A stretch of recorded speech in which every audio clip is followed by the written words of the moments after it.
Hello. I think we're live. Here we are. That was Uh, on -4, so there you go. Great. Thanks, Rachel. I'm glad you were keeping track. Hi, everybody. It's not your usual overlay situation today, and that's because everybody is out of energy and time. So this is what we're doing. This is kind of a throwback to the early Spire days of just sticking the Discord window next to the Roll20 window and going for it. But what we have done is tried to line ourselves up with our character dooms, which we'll get to in just a minute to talk about. But first, let's do some introductions. Hello, my name is Elyse. My pronouns are she, her, hers. I will be the GM today. I forgot to pop out chat, so I have no idea what anyone's saying, but I'll do that in just a second. We're seen and heard, so that's good. Oh, We are seen thanks. and heard, yes. Thank you.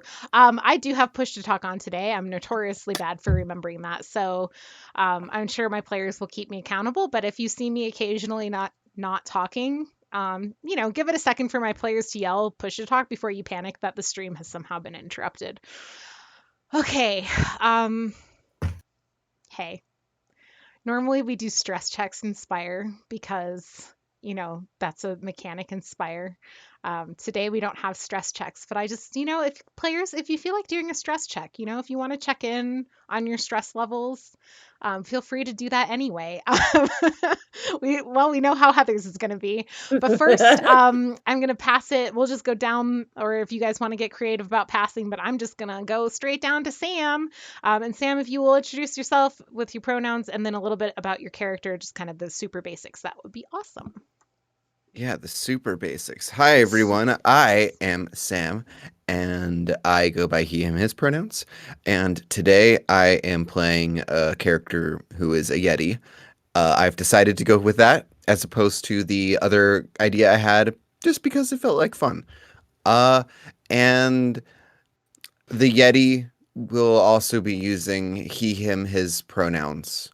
And I'm going to pass it down to Heather. Hi, I'm Heather. She, her, hers. I am playing Madame Mystère, who is also she, her, hers. She is a fortune teller who may or may not be full of it. And I'll pass it straight down also to Sarah.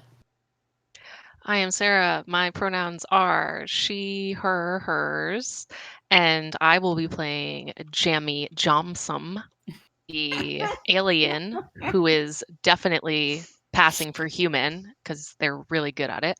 And his pronouns will be he, him, or they. And then it's me. I'll pass it to myself. I forgot. I know, it's fine. I was almost said I will be Rachel tonight. And I use she, hers pronouns. And I will be playing Hans. And he uses he, him, his pronouns. Excellent. Thank you, everybody. It's like, this is the worst. Yes. Yeah, Galway, seriously. No, this is the best. This is the best. My heart to you.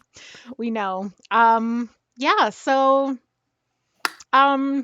we're not gonna have much of maps or anything, but this is just kind of how it's gonna look, I think, tonight, because if you've looked over, so just to remind you, or if, on the off chance you're new here, I don't know, maybe you are, hello. This is a play test of a RPG system that I just kind of threw together 2 weeks ago, and this group of people, wonderful humans that they are, agreed, or humans that they are, agreed to play test it. Yes, I actually do not have a poem in I mind have a because poem. I popped it out and then it doesn't show you the past chat. So, Sam, would you read the poem? The setup is complete, and a game plan is now in place. The location has been determined, and each of you has picked a face. Will Tupperware and plots become organized? Will this game be OxyClean? No. It's certain there will be audience laughter throughout every scene, big excite for the game to begin, and the delightful mayhem to ensue. Much love anything but crew. I can see and hear you. Yay. Yay! Thank you. Thank you, Chelsea. Beautiful. You got a rare dog cam here with Rika too. She just walked by, Oh. but now she's under my desk, so you can't see her anymore. She might walk by again. Thank you so much, Chelsea. And in general, to this to the Helpful Goat crew, you're all wonderful. And crew, I do mean in the broadest sense of the word crew. People who hang out with us, all that. You can use exclamation point Discord to hang out with us more. And as Galway did, you can use exclamation point anything but to read along with the rules and stuff with us. Yes. So the rules are under will be, constantly kind of updated and changed as we go through play testing and things. There's already in the my version of the rules, but not the version that's public, so you all won't see it yet. But thanks a bunch to Debbie, who pointed out that we could avoid some ableist language by not using words like crazy and dumb and things like that in our descriptors for certain archetypes. So we really appreciate you helping us catch those things. As careful as we are, there's always things that slip by and get overlooked, and that's what we want to try to work against. So we are trying to kind of collect examples of that to kind of put together into that I want to include in the rule book the rules document at kind of the beginning of like, hey, here are some really easy to overlook things that end up, perpetuating things like ableism, racism, sexism, anything like that. We don't like that, and we don't want our game to be that. And when we're playing a game about stereotypes and archetypes, it can be really easy to accidentally do that. And so, as much as we can, we're trying to, avoid it. So thanks again, Debbie, and anybody in the crew, Helpful Goat watchers, etc., who, help us think of those things, catch those things. If you catch them in the moment, shout them out in chat, and we will adjust course as we go today. And same to players. If you notice something, please, speak up and let's keep ourselves accountable. Okay. You can also check out other Helpful Goat content. Tomorrow is Fates of Rin at 7 Mountain Time. And then next week, Goats of Saltmarsh on Wednesday at 7. And then we might be back to Spire. It all depends on whether or not Ava's computer has arrived at her new home. And who knows? Maybe it will, maybe it won't. And maybe we'll play Spire, maybe we won't.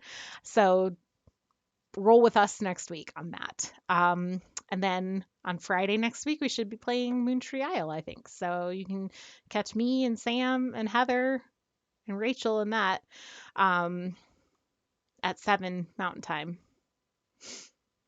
Okay. We also highlight causes that are important to us, and it's just in the chat right now. You can use exclamation point donate to see whatever we are highlighting currently. It is causes or groups and information about fighting racism against Asian American and Pacific Islanders. So please do take a moment to check out those resources, and if you have the financial means or the time to donate your money and time, then we encourage you, as always, to do so to a cause, either these causes or causes that you hold near and dear. How'd I do, crew? How'd I do? Oh, look at those thumbs up. You'll love to see it. You'll love to see it. She's a professional. Okay. I think it's time to talk a little bit about the game. So, I'm very excited to playtest this. We are going to go over some rules, and Rachel is going to pay such good attention.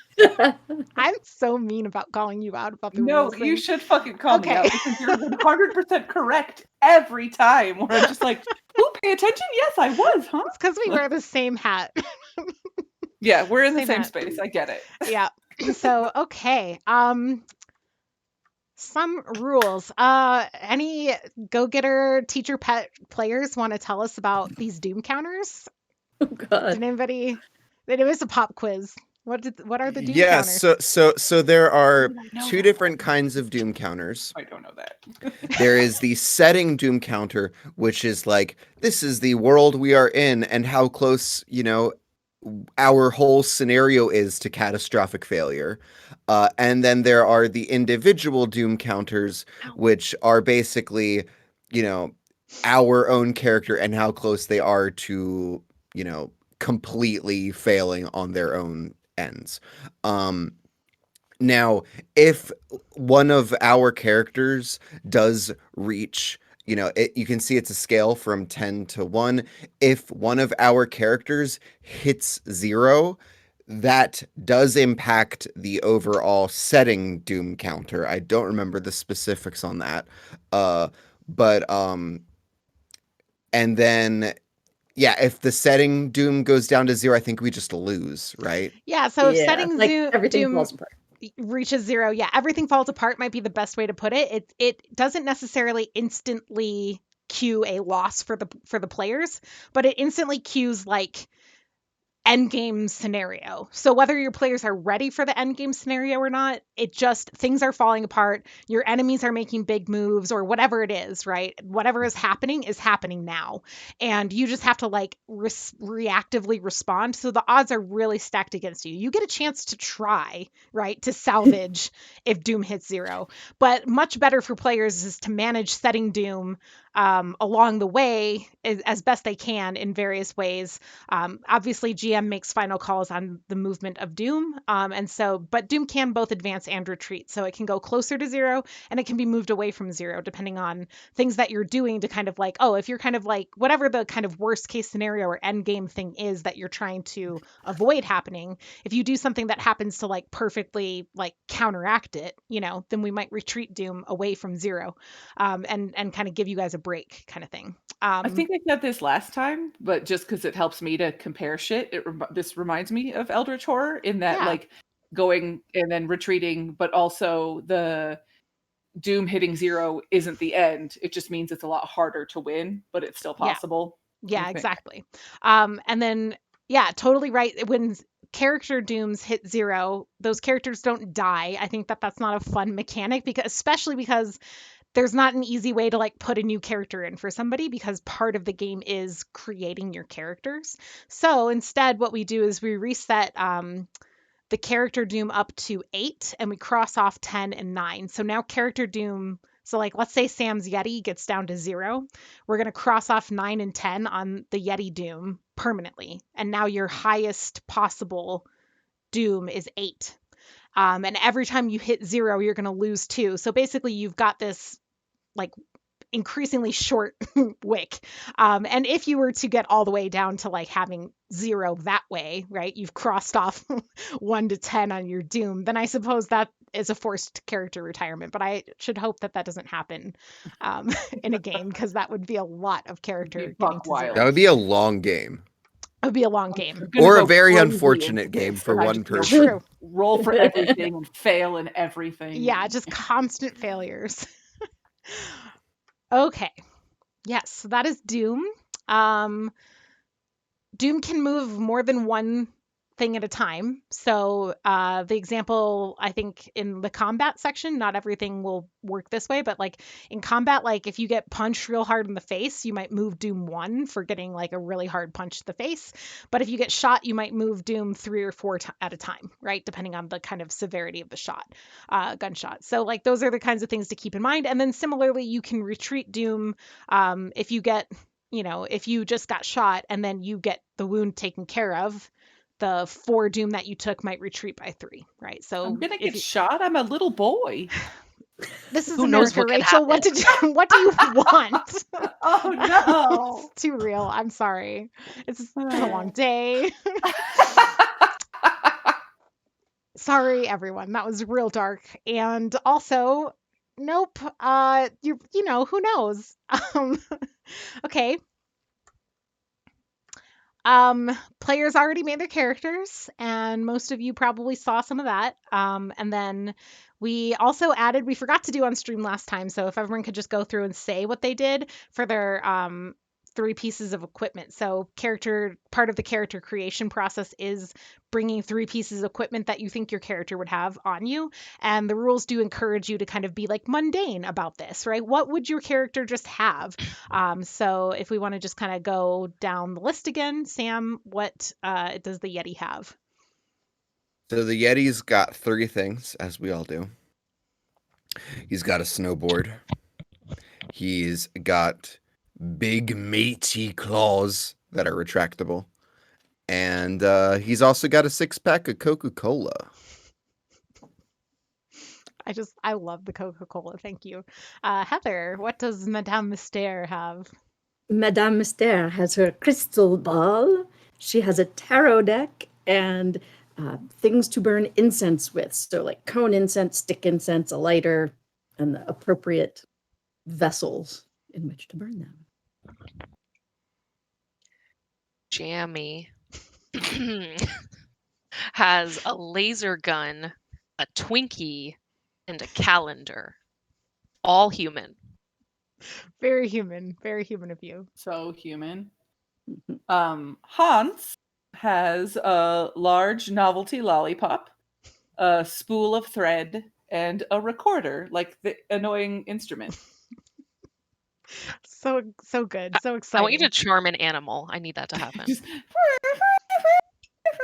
yeah. Okay. I mean, I've already on stream done a bad job of pretending to play bagpipes, so I can very easily do a bad job of pretending to play the recorder. So Bring it back.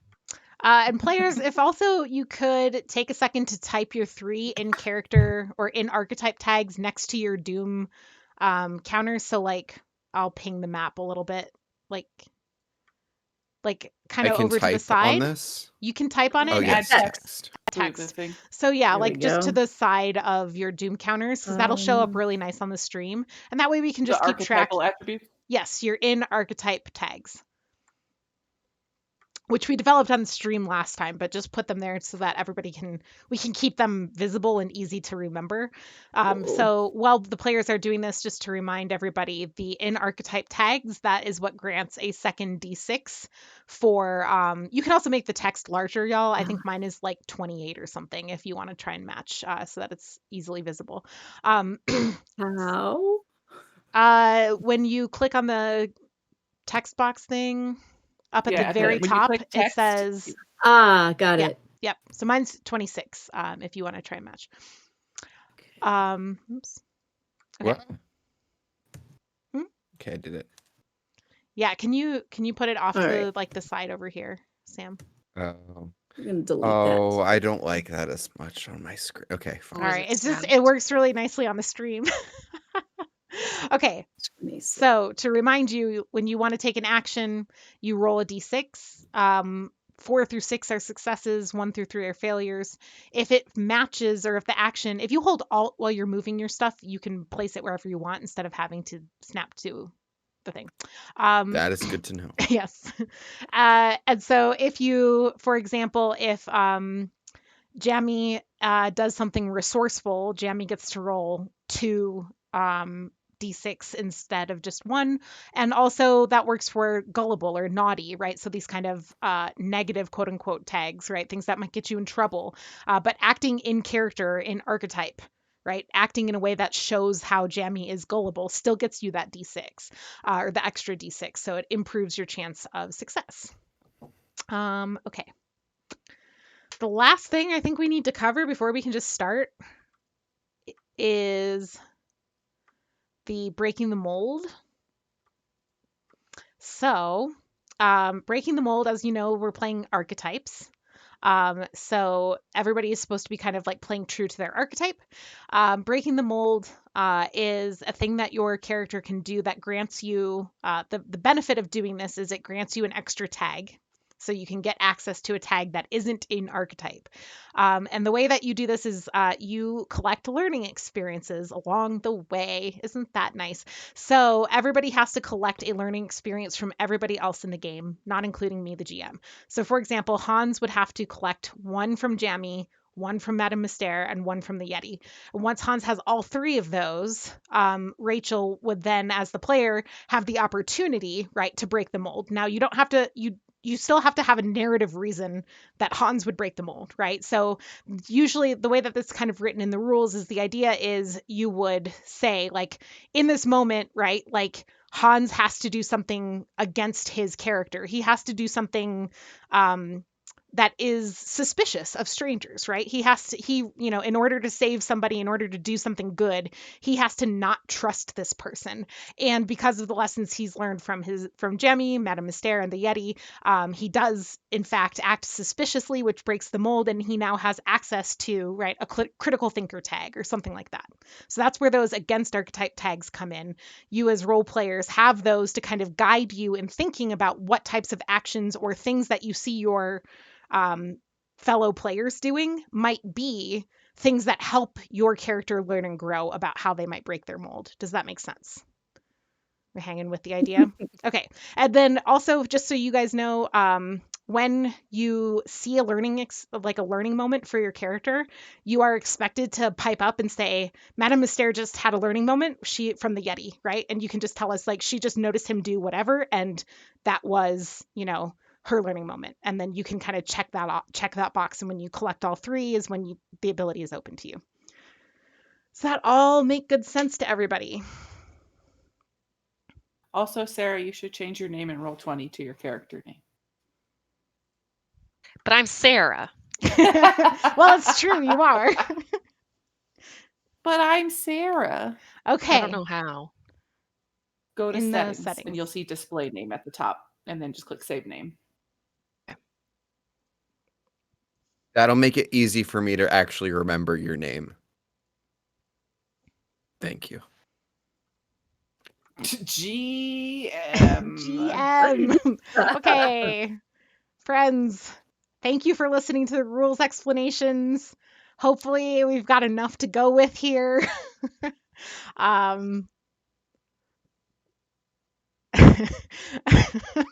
I'm sorry, I'm just reading Galway's comment. It's funny. Okay. Yeah, I just read it too. So, let's jump in. Let's jump in, let's do the thing. So, if you will recall, your setting, the setting for today is a what's it called? The infomercial An house. infomercial house. The infomercial house for in this universe. Every single infomercial ever has been filmed in this house. And okay, so you all have gathered, and there is your oh, let's see. I guess Hans is just going to have to. I love the boy Doom. It seems like I know. I was just Hans, the boy Doom. the boy Doom. You have powers. I still like that you just kept it in as the boy. Yeah. Yeah. Okay.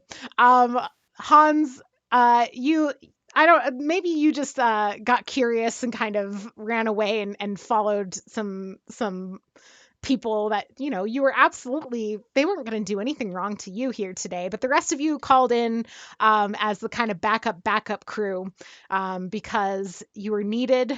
You have to, Sam, you have to pay for that 6-pack of Coke somehow. I see the confusion. Just roll with it for me, for your GM. And you arrive at the infomercial house and are let in. And this kind of middle-aged woman, she's kind of short and stout, a little chubby. She has blonde hair that's been bleached and dyed with probably many as seen on TV dyes, and currently is just kind of a nice crisp bleach blonde. And she ushers you in. She kind of looks around as kind of squints at Hans with a little bit of confusion, just shrugs, closes the door. And as you as you come inside, you see she has a name tag on. And her name tag says Lisa. And Lisa says to you all, she's like, okay, thank you for coming in. some of the crew just had to take the day off, and I guess that's fine given what happened. And she kind of glances ominously in the direction of the staircase, and you follow her gaze, and you can see a foot sticking out from around the staircase.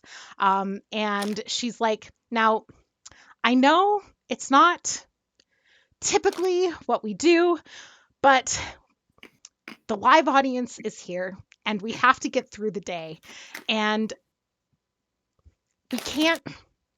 we can't get off on the production schedule, okay?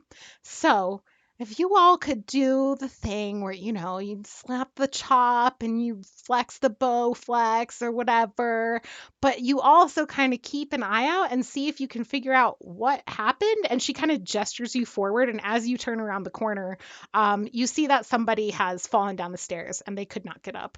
And they're, they, and she looks and she kind of shakes her head sadly at this body. Yes, you've come across the scene of what could be a murder. And she sighs deeply and she says, "Ethel, she always had her life alert on her." And she kind of looks up and away for a moment and takes a deep breath and looks back at you and says, "All right, we can't get off schedule. The show must go on. We've got um, guys, these are all real infomercial Lisa. products. Oh yeah. All real Lisa, Yes. you will not allow your fears to conquer you today. Thank you. Thank you. That's my fear is that the camera crew is here and we have a body. So, and she just kind of like rolls up her sleeves and grabs Ethel by the feet and starts hauling Ethel towards a closet. And when she opens the closet, you see just so many cleaning supplies, and ShamWows and mops of different varieties, things that can clean up so many spills, y'all.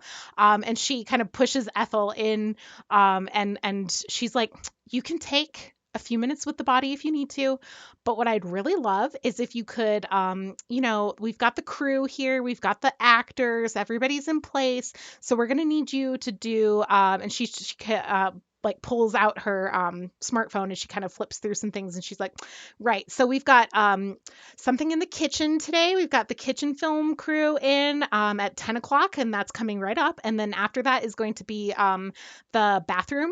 And then after that is," and she kind of checks it again, she's like, "the home gym, which is in the same set as the bedroom. So you'll have to go up the stairs for that one." And then she scrolls and she's like, "the yard and the garage." So we've got a really tight schedule today. So if you could just kind of keep with it. But if you need about 5 minutes with the body, if you want to try and figure out what happened, I think that one of the actors finally lost it with Ethel. You know how she is. Y'all don't know how she is. You've never met this woman. Hans is gonna just be tugging on her shirt or dress or whatever it is that she's wearing, and just be like, "Yeah, Lisa, where is the craft services?" I can't do this accent. It's gonna be all over the place. Craft services? Craft? Is that what? Yeah. Craft services. Like, what are you looking Yeah, like the food. Food. That's what you call craft service? Craft services is the food at like film sets and stuff. Oh, so someone's from LA, I guess. I had no idea. Okay, well, Lisa will be like, "Yes, well, you do have the kitchen up first, so if you need a snack, you can, check the fridge. There's plenty of food in there. Always freshly cut vegetables. Sometimes people do saw through aluminum cans and then directly into a tomato. So you might get some bits and scraps of metal if you go for a tomato bite, but everything else usually pretty safe." Yeah, so you can check that out. Anyway, I've got to go make sure that the bedroom and home gym crew is ready and set up. So I'm gonna go take care of that. But if you could, and then she's just on her way.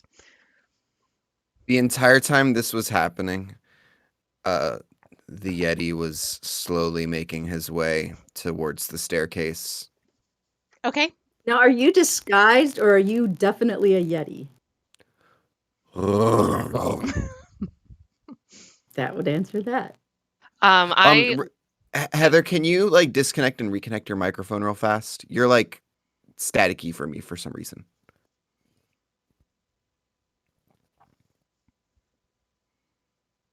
Now I can't hear you. Talk again. Better? Yes, Yes. yeah. I look to Hans, who I think is the person in charge, because the person who just gave us orders was short, and Hans is the shortest person. So I look to Hans and say, "Is this a common occurrence?" Point like toward the body. Yeah. Lots of death. I will Okay. channel her spirit. It'll light an incense and sit down and.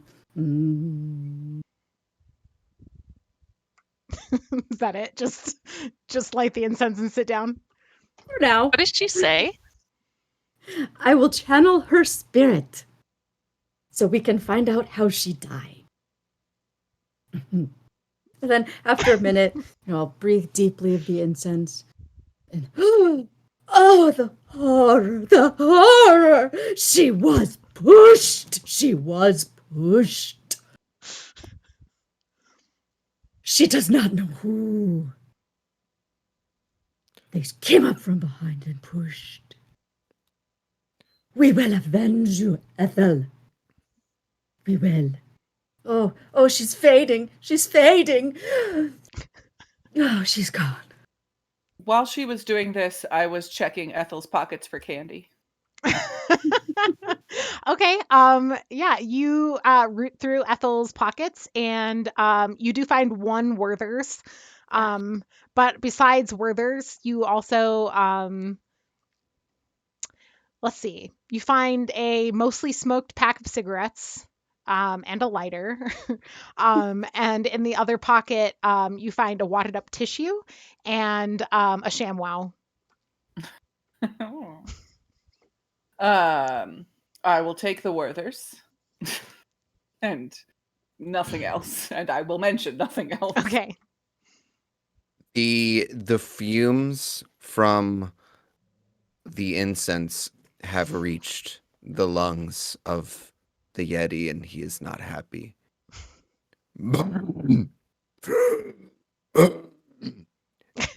What is burning? What is burning? And then he like punches a wall. I look to Okay. Hans again. Normal? I have no idea. Yeah, you punch a wall and like three people like pop their heads out of two different rooms and all just kind of like stick their faces out and are like, I thought the slap like fix stuff wasn't until 2 o'clock, and like someone's running for like some like instant plaster kind of repair stuff and but now there's a small hole or probably a large hole in the wall from the Yeti's dislike of smoke and flames. Okay. And I'll walk over to the Yeti and gently put a hand like on your arm and say, no snowflake in an avalanche ever feels responsible. Just a fortune cookie. I start undressing the body. The smoke upsetties the Yeti. I I already see checked anything? the body for candy, and there's no more candy I took. Oh, we've gotten the candy. There's no more candy. Yes, it's mine. Okay. Like put the clothes. I'd kind Oh, of cover her back up. did you want to do any type of like I wanted to like I only got the No, shirt you off, did. I'd I'm say. sorry. Like no. Oh, did I see anything based on the shirt removal? Yeah, go ahead and roll. You can be our first roll for the night. I don't think this really necessarily counts as bold, resourceful, or gullible, so just 1d6. It's a 6, which is a critical success. So on a 6, that means that you get your answer and then, like some little, GM decided narrative bonus kind of thing. Yeah, you just from the amount that you were able to investigate, I'd say uh, Jammy may not know much about humans, but does know that like certain things have to be true for a being to die, right? Kind of like things to look for. And you don't see like you're used to like laser blasts and things like that. You don't see any like blasts or um, holes in the shirt, burning on the shirt that would indicate that she was shot. You don't see any, or stabbed for that matter. There's no like blood, no bloody back or anything like that. And instead, you do notice that like there definitely is like blood around the stairs and around her head. It looks like when she fell down the stairs, most likely she hit her head, and that is what you would kind of determine is most likely what killed her. You also did feel in her coat pocket or her chest pocket that there was maybe some small little lump there. But Hans did insist that the candy had all been found, and so you don't investigate that further and put it back on her body. Sorry. No, it literally would have just been a Werther's. So I'm not like I Damn was it. just for the joke of like Hans being like, "We've got the candy," and Jamie being like, "Oh, we've got the candy." So I just for funnies, but I wanted to let you know I wasn't trying to be like mysterious about the lump in the pocket. It was literally just a Werther's. So Point to the blood. Blood. Blood. Oh, let me see. Oh, yes, yes, there is blood. There is blood. It came from the inside. It used to be inside and now it's out here and she's dead. That's how it happens. No. Sometimes it's going to take me a little bit to respond, just so everybody knows, because I have a big long list of predictions and stuff that I'm rolling randomly to determine sometimes what I say. Oh, that And snowflake one was perfect, though. It's great. that's very Yeah. good. So 64. I look at you and say, it is time for you to explore new interests. I took my finger into the blood and taste it. It's blood. Does it taste good? No. Oh. That is probably for the best. Perhaps we should not allow the Yeti to taste the blood. Sorry, Mr. Yeti. Oh, the Yeti's downstairs already. Oh, you came in ground floor, so you're all downstairs, but like Oh, I thought there was a basement. oh, no, no. Well, I mean, I suppose there can be a basement. There's probably a basement in the infomercial house, but like you were directed towards the kitchen. The stairs that Ethel fell down were from the upstairs to the downstairs, or to the ground floor, sorry. Gotcha. So if you Okay. went over towards the staircase, you would have seen very clearly the blood on the ground from where Ethel fell. All of you probably would have when I think that the shock of Lisa grabbing Ethel by the ankles and just like shoving her in a closet like was probably the primary thing when you were just being introduced to the dead body. But yes, there is some blood pooled there. Okay. Could there be a basement? Because I think that's what the Yeti's looking for right now. You're Yeah. gonna go away from where she told us to go? Yeah. Okay. That is my in archetype is to be reclusive. So, okay, yeah, there is a basement. It's the kind of the stairs to the basement are around like through the kitchen, and then there's like a door in the kitchen that will lead down into the basement. So the kitchen is where everyone's kind of been directed by Lisa to go in the first place. So as the Yeti kind of spearheads the movement into the kitchen, the rest of you see him then just kind of like open the door to the basement, kind of nod to himself, and start down the stairs. Yeah, and as I do, I like turn and do that like awkward Sasquatch walking pose Mhm. that everyone has seen. Yeah, and then I begin making my way down to the basement with my 6-pack of Coke. Okay. Um, all right. And what are you looking for something? Are you I think I'm trying to find like the coldest, darkest spot in here just to like try to feel a little bit comfortable because he's feeling overwhelmed right now. There's okay? a If lot it of is people, trees, around him. This is not the normal habitat for the Yeti. Okay. Yeah. So then, yeah, the Yeti.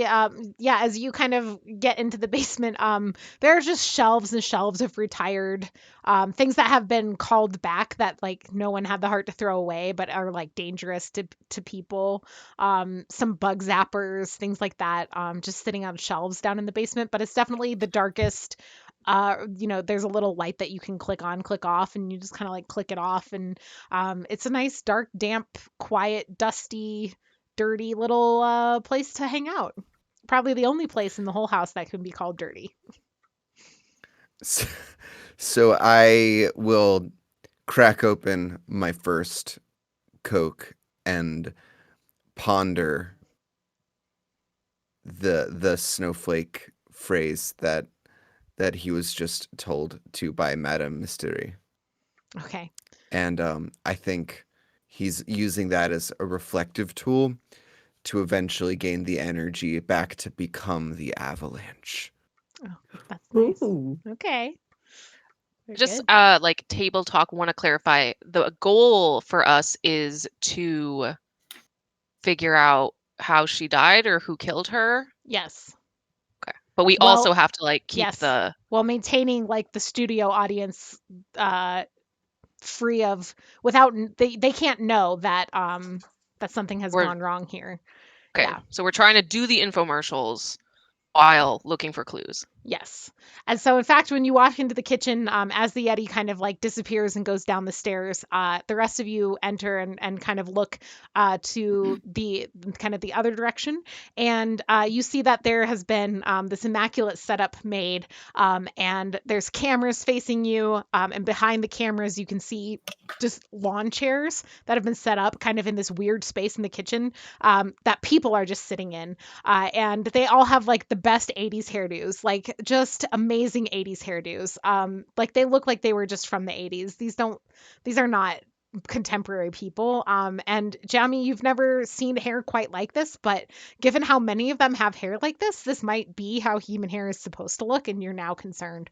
And there's just tons of white ladies, tons of kind of youngish white ladies with just curls piled up on top of their head and like um probably young moms, and here they are ready to hear about your amazing kitchen inventions. And in front of you, you see tucked in the corner a nice slap chop. Of course, there are so many knives of so many brands. There are more knives than you care to count. And there are on the on the stove, you can see one of those like egg only frying pans. So it's just like the little tiny ones that make perfect circle eggs, because if it's not a perfect circle, no one wants to eat it. And you are you are set up in front of a station with a set of paper towels, um, and a set of um, we'll go with OxyClean because it's the one everybody knows is like the infomercial cleaning supply, and just stained things, kitchen stains, tomato sauce on plates and counters. You've got a pan just like covered in it, and this is like OxyClean Kitchen edition, and you are kind of spearheading the new branch of OxyClean for OxyClean Kitchen. And you are now being there's also like a wood chopping board, like cutting board, that has like deep stains in it from that you're supposed to get out with this OxyClean. And the camera crew looks at you and looks at the studio audience and is like, okay, well, we're on a real tight schedule and you're a little bit late. So, are you ready to get this started? Are we? And then um, they kind of look over at the audience, and the audience is all just like, Hans is going to walk over to the pile of dirty dishes covered in spaghetti and the like, Yes. and just start licking them and get spaghetti all over his face and clothes. Oh, All right. Go It's not ahead and helpful, but you know. no. And in fact, I'm gonna have you roll. Uh, this feels like a resist, roll, inspire, and I don't know what to call it for this, but this has been manufactured mess. This is not real spaghetti mess. So we can definitely take naughty and trusting. So you can roll 2d6 on this. But yeah, go ahead and roll 2d6 and see how your stomach holds up to Also, this fake spaghetti yeah, mess. just imagine everywhere that Hans goes, he's skipping. Just like, Da-da-da. To remind everybody, okay, Hans is a fairy 2d6. tale child. That is his archetype. Yes, Yes, 2d6. Hans. We didn't actually restate what we were, or I forgot to. But yeah, Hans is a stereotypical fairy tale child. Okay, so I got a 5. 5. Yeah, 5 is a success. So you get like halfway through your first lick, and discover that in fact, this tastes more like chemical than like spaghetti, and it is not a pleasant taste. Especially in conjunction like with the Werther's taste in your mouth still. Oh, I presume you just popped that right on in. It's you just know I have nausea problems. you're the one who licked the plate, Rachel. And yeah, it's real gross, and you managed to not lose it, and you set it down, and you're just like, oh, and you slide Oh, it. this is gross. And then I just start cleaning it. The with studio the- audience just I start cleaning with the OxyClean stuff or whatever. Just okay. Madame Mystère will come over, and I swear this was random roll 47. And she says, an interesting medical opportunity is in your near future. oh, intriguing and terrifying. Be careful, child. Just cleaning the dishes now. At this point, the Yeti has made his way back up, sauntered up the stairs, and he like heads over to the refrigerator. Somehow knows which one is the refrigerator and not the freezer, and pops the rest of his 6-pack in there, and goes over and starts licking some plates. You licked a plate too? Yeah. Okay. Do Yeah. you lick the ones that I'm already cleaning? Like lick the OxyClean off of them? Oh, I'm not looking. I'm looking the ones that look like they have the most grime and food scrapes and stuff. Okay. Now, this is an interesting question. As a non-human, is the Yeti subjected to similar, like, would these kind of chemical fake foods still upset the Yeti's stomach? Is your diet typically kind of like a raw, like natural diet? I And Coke? feel like he has kind of the diet of like, or has acclimated to like the diet of a raccoon, so he can basically eat anything. He If just you're prefers Coke. resilient. Okay. All right. I think that's fair. Yeah, so just pointing out, Jamie, that now you've seen both Hans and the Yeti. Go for this. The camera crew is filming all of this. Hans cleaning with the OxyClean kitchen stuff. The audience is oohing and awing at all the right moments. You swear that you see like a light sparkle like happen off one of the plates. Hans at like in just like a light flare in a way that just shouldn't be possible without post-production effects. Yeah, what else is going on? so I do. Sorry, No, go ahead. I was going to say I do see them licking the plates, and I furrow my brow and I say, my bedroom is immaculate. I know we don't lick the plates. And then I pick up the OxyClean and start trying to clean the cutting board with the deep stains. Okay. I will look at the Yeti and see, like, because you're all dusty now and dirty from being in the basement, I'm assuming. And you are going to get I'm the dusty kitchen. and dirty from existing. Ah, you are going to get the kitchen all dirty. And I'll root in the drawers and I'll find like one of the spaghetti spoons, that with the Yep. teeth on it. And I'll start combing you. And must get this dirt out. New product. The studio audience oohs again, and there's some clapping, and they're all just looking very expectantly. And from behind the camera, one of the producers kind of leans over and is like, We are doing the cleaning in the kitchen. There are plates to be cleaned. You can clean them in numerous ways. Licking does not work most effectively. You can, but it's not good. You saw, but also OxyClean Kitchen. I predict that OxyClean will clean your kitchen too. the studio audience kind of like oohs at that. It can even clean your children. And I'll start rubbing my face and shirt with it. Oh God, Rachel, Or perhaps your Yeti. you start rubbing it into his fur. All spaghetti sauce that's not real that's on me is, trying Okay. to clean myself. As a group, let's have everybody roll a d6. And I think Sarah, the boldness of Jammy just kind of jumping in and going for it. You can roll 2d6 on this.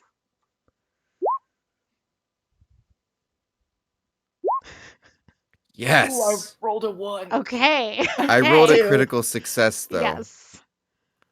So It'll balance out. we've got a critical success from the Yeti and a critical failure from Hans. Hans, you rub it on your face and just the burning immediately. You have to run to the sink.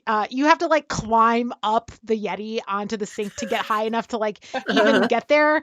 And the Yeti like just Half-eaten Werther's sticks in his fur. Yeah, like for whatever reason, like it just like works out perfect where like his like positioning and like you climbing up him and everything, like he turns and like someone in the audience is like, I think that's my friend Jim, and everyone's like, oh, and like, oh wait, Jim, is that not, and like people are just and they're so distracted by this that like the horror of you almost burning your face off with OxyClean is like almost forgotten as you're like rinsing your face rapidly, and instead people are kind of like trying to figure out how they know the Yeti from somewhere. And that gives us now Madame Mystere's 2 and Jammy's 5. All around a very middling success in terms of the, I would say barely a success is what we're dealing with here. So as it kind of cuts and everything, the producers like cuts it and kind of like looks at a clipboard and like writes some things down and is like, I'm gonna talk to Lisa about this, and like just starts to storm out the room. And the camera crew like starts packing up and they're like, I think the bathroom's next, right? And you hear the other one like, yeah, I think so. And you see the studio audience like they all stand up in unison and they pick up their lawn chairs and they fold them in unison and they start marching out the door in single file to head up to the bathroom for the next audience for the next shoot. And as you what else will we do? My cheeks are now really red and ruddy, but they just look like those like super polished, bright red cheeks that, like. We are going to go ahead and Eastern advance Hans's doom by 1. So if you could move that to 9 for me, please, for that critical fail. Rude. What was Sarah? I was going to say, I like inspect the floor for clues. Okay. Go ahead and roll 1d6 for this. Yeah. And the Yeti what? I was going to ask 2 things of Hans. 1, is Hans crying? 2, what is Hans's behavior right now that they've bleached themselves? Hans is definitely crying. And I feel like it would be like tantrumy, but not loud tantrumy, just kind of like stomping his feet and crossing his arms with his bright So, red chubby cheeks. so for the record, uh, the Yeti has assumed you are a young person, a baby, and he thinks you need to be coddled. And so he's gonna pick you up, and you are now uh in his arms, like cradled, and he goes to the fridge and grabs a Coke, cracks it open, and starts pouring it uh in what he assumes is your mouth. Which I hope is my yeah, I mean, one of my main traits is that I'm very trusting. So I definitely let you do this. And before you put the Coke in there, I do blow my nose into your fur Mm. and then just kind of nuzzle in I and sniffle. join the hug. As your as your And investigation is ongoing, or once you've completed it. After I'm done.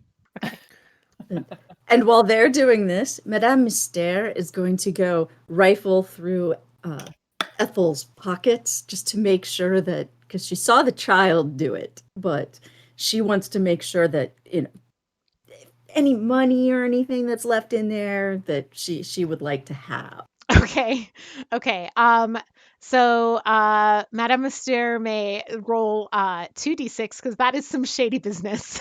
And meanwhile, let's resolve first the investigation on the floor. So Jammy, oh nice. Jammy, you look around the floor. You spend some time kind of looking around, seeing if there's any clues. There's no blood in here. There's no signs. The floor is still immaculately clean from the last time it was, Swiffered or whatever other amazing floor cleaning supplies have been advertised lately. And so as you're kind of, like looking around, and so if anything, you think like probably the kitchen was not part of the struggle at any rate. And as you kind of come around to the hug, and you kind of join the hug. You look in the fridge, and you see that inside the fridge is a little white. What looks like a little white cage, and on the side of it says fridge locker, and it is this is a real infomercial thing that I discovered in my research for this. Yes, there's a fridge locker, which also, the Yeti would have seen. I don't know how much the Yeti pays attention to the contents of the fridge necessarily, and but at any rate, the two of you now at minimum have kind of noticed this fridge locker in there. What does it look like? Like a plastic white cage that's like 1.5 feet long, so and like 8 inches tall and maybe 6 inches wide. It's meant to like slide into a fridge like spot and be like a locked. It has a combination lock on it. So that So nobody can get into the nobody can fridge? get no, so Is nobody can get is your stuff out of the fridge. They can but they can can't steal your the lunch. safe be removed from the fridge? Yes, the safe can be removed from the fridge. There's possibly a small mammal in a cage in the fridge. And I try to yank it out and break it open. Okay. Am I still being held? Yes. Yeah, so you yank it out. First, let's resolve the critical success from Madame Mystere on Ethel investigation.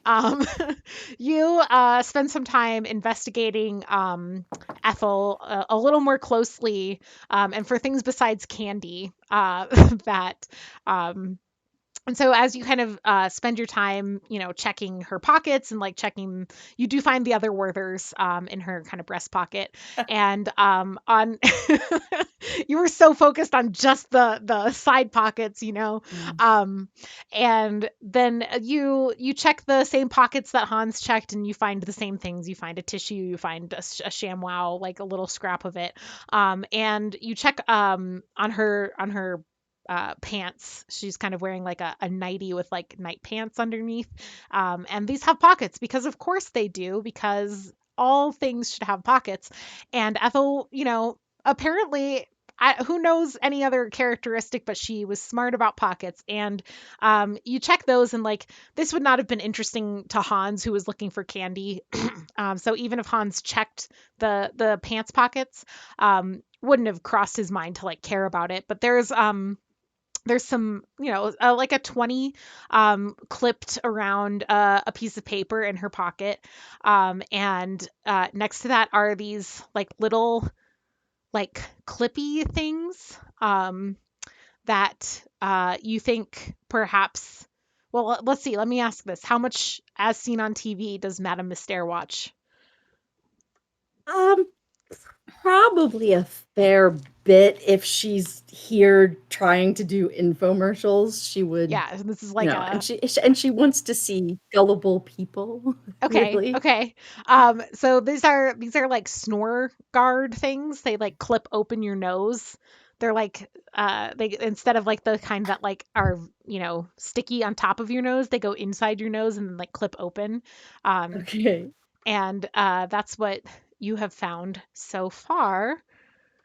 And then Sam, remind me, you were taking out the fridge locker and you were going to try to bust it open. Yeah, well, I was gonna first try to pry it open. Okay. And then if that didn't work, I was gonna try to smash. Okay. Yeah, so go ahead and give me a d6. You can roll 2d6 because you are physically strong. Also, just for narrative flavor, I think that there's a hamster in it. Like, that's the impression that I'm under. So I'm just like horrified that he's just trying to smash it. I'm like, it is see-through enough that you can kind of like it's like a a cage in that sense. It's white plastic, but it is, you can see into it. Hell yeah. A 5. Okay. So with a 5, Keep yeah, rolling successes. Yeah. It's 50% chance plus like with the double d6. This is something that I've been thinking about in the lead up to this, is like I think this is like too likely to succeed. And I actually was thinking about asking y'all how you felt about switching at some point to d8s with like 6, 7, and 8 as success and 1 through 5 as failure, so that we actually make success less likely. I mean, as somebody who is much more likely to fail, I'm against it. But that's also just because I roll terribly. But here's the other question: would I be rolling with an additional dice because I'm using my equipment? So I'm kind of ruling right now. The way I have it built is you get 1 additional d6, and that's kind of all you get, no matter what gives you the kind of advantage type thing. Okay. And again, like this is why we're playtesting it. If we think that there should be, also for the record, there are other ways to get kind of advantages. So I can also basically give you like a +1 to your roll for certain things, or I can, like those kinds of things can factor in as well. So it doesn't always have to be necessarily like an extra d6. It could be like, oh, since I'm using my claws, does that give me like an edge? And I could say like, oh yeah, that'll give you a +1 or something. It could be one way that we also deal with that. And again, play testing, so we're just kind of figuring this out as we go. But Yeah. that would be one thing as well. So this is to say, all around very successful. You do pry off the kind of front of it. There is a little lock. It's like a 3-number combination lock. And you kind of like get your. Oh, go ahead. I was just gonna ask because the studio audience left this room. Yes, the studio audience has filed upstairs. This to should the be bathroom. very damning to the This would be very refrigerator suspicious. locker. Yes, and you manage to kind of get your claws into the kind of locking mechanism and pop the whole thing off, so that you don't even have, you kind of bypass the lock altogether, and the whole front of the fridge locker pops off. I sniff it. What does it smell like? The fridge locker, or what's inside the fridge locker? What's inside? How much time did you spend with Ethel's body? That sounds so ominous. Woohoo! You did anything with Ethel's body, did you? I probably basically just left. looked at it, gave it a quick whiff, and then went downstairs. Yeah. It smells like She didn't look fridge tasty. stuff. I mean, like fridge has that kind of like stale air smell, and like a lot of what's in here has that stale air smell. You see that like what's inside here. There's a small pack of like little cheeses and things. And you see that someone has written in Sharpie on every individual cheese, Ethel. And then as you kind of like rooting through the things, I presume, or you dump them out, whatever, you're finding a lot of things have been written on. In fact, I gave them to Hans. yeah, Hans is rooting through them. Can Hans read? Is Hans old enough to read? Yes. Okay, Hans, pretty much all of these things say Hans is like a Ethel. little 8-year-old boy or something. Okay. I'm trying to force feed them to you, by the way. Yeah, I'm just gonna Without like taking the just plastic have off. cheeks full of cheeses, all different kinds of cheeses. All different kinds of cheeses. My, Now my I'm watching bright red delightedly. scrubbed cheese. Yeah. Yeah, and you're kind of sorting through all this stuff to see what you can feed to Hans, and just a lot of things marked with Ethel's name. And you get to one thing that you're not going to feed to Hans, and you kind of toss it, and Jammy, as you see it go by, and it's this small little thing that has like a little chain on it. It's plastic, has a little screen and a button on it. And you kind of look it over, and it does have Ethel's name written on it in kind of faded Sharpie. This is not a food item at all. Or at least as you kind of sniff it and compare it to the other food items you can see, you're like, not food. Got it. And on the side of it, you see in kind of italicized, bold, uppercase letters, life alert. So I do exactly that. I hold up the chain. This is not food. Swing it around. I'd say Not by now, food. Madame Mysterio, you have returned with your $20. $20 richer from pilfering Ethel's. And a pack of cigarettes and, Yes. Yep. No, that is not food. She was fallen and couldn't get up, but did not have life alert. I've seen it on TV. She did not. Yeah. You will be surrounded by luxury. I already am.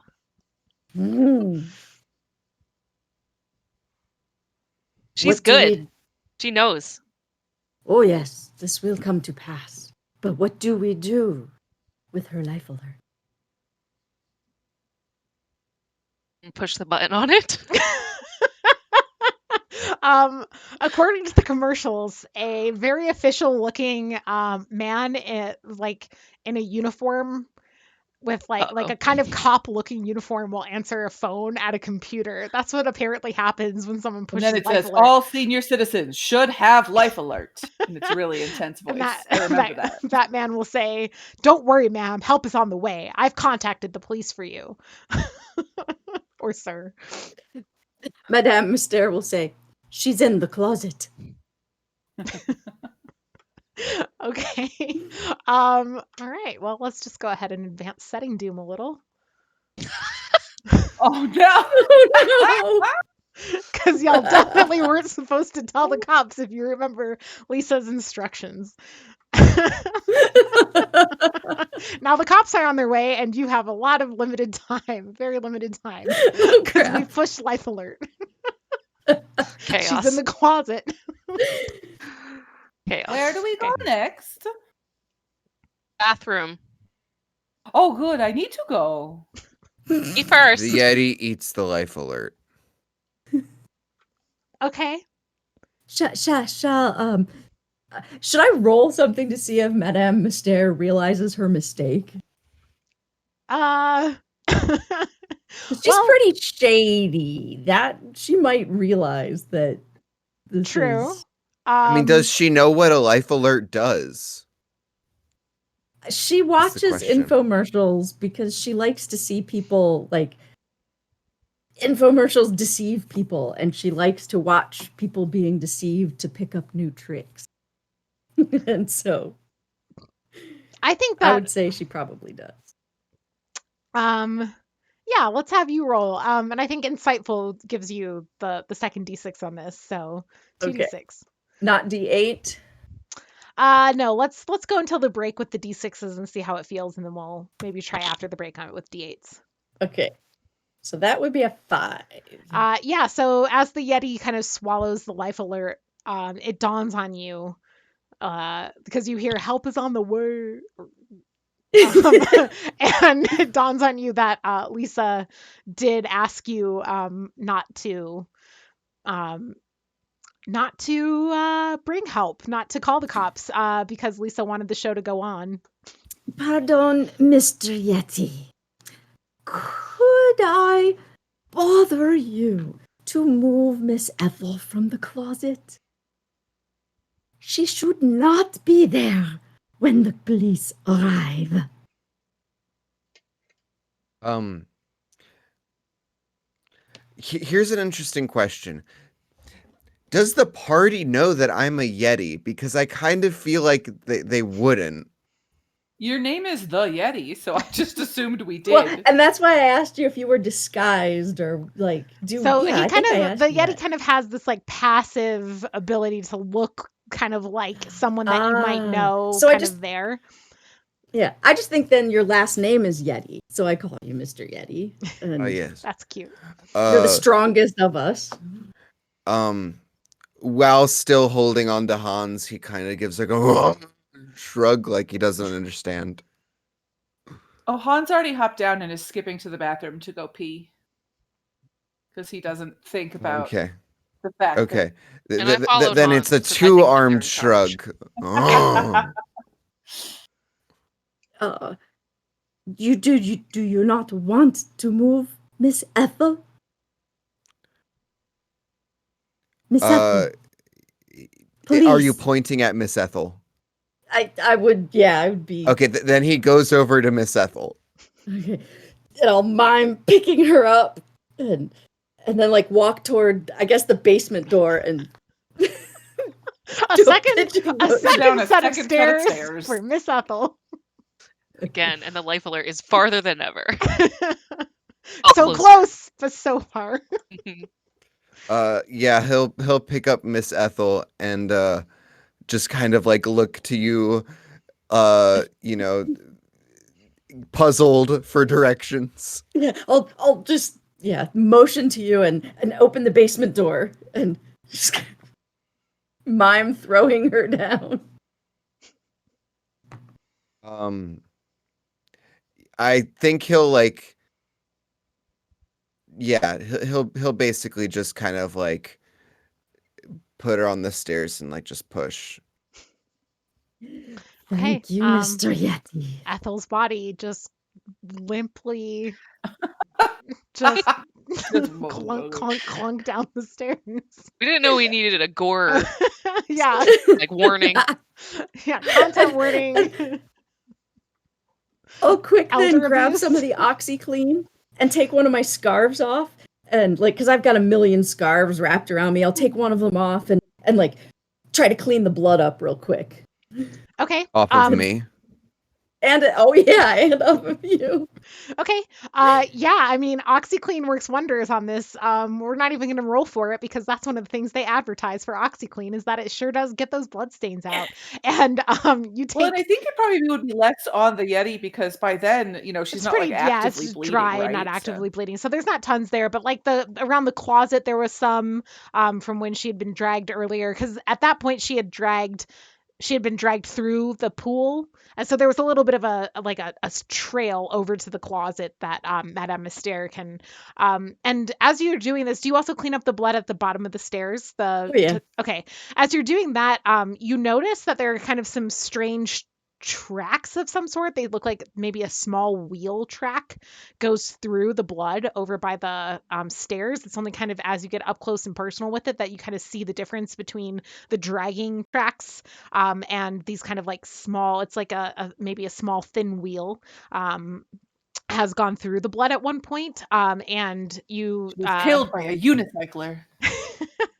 yeah, and you notice that it's a very small kind of track just off to one little side before you kind of wipe up the rest. Okay. And Yes, now you have a bloody scarf.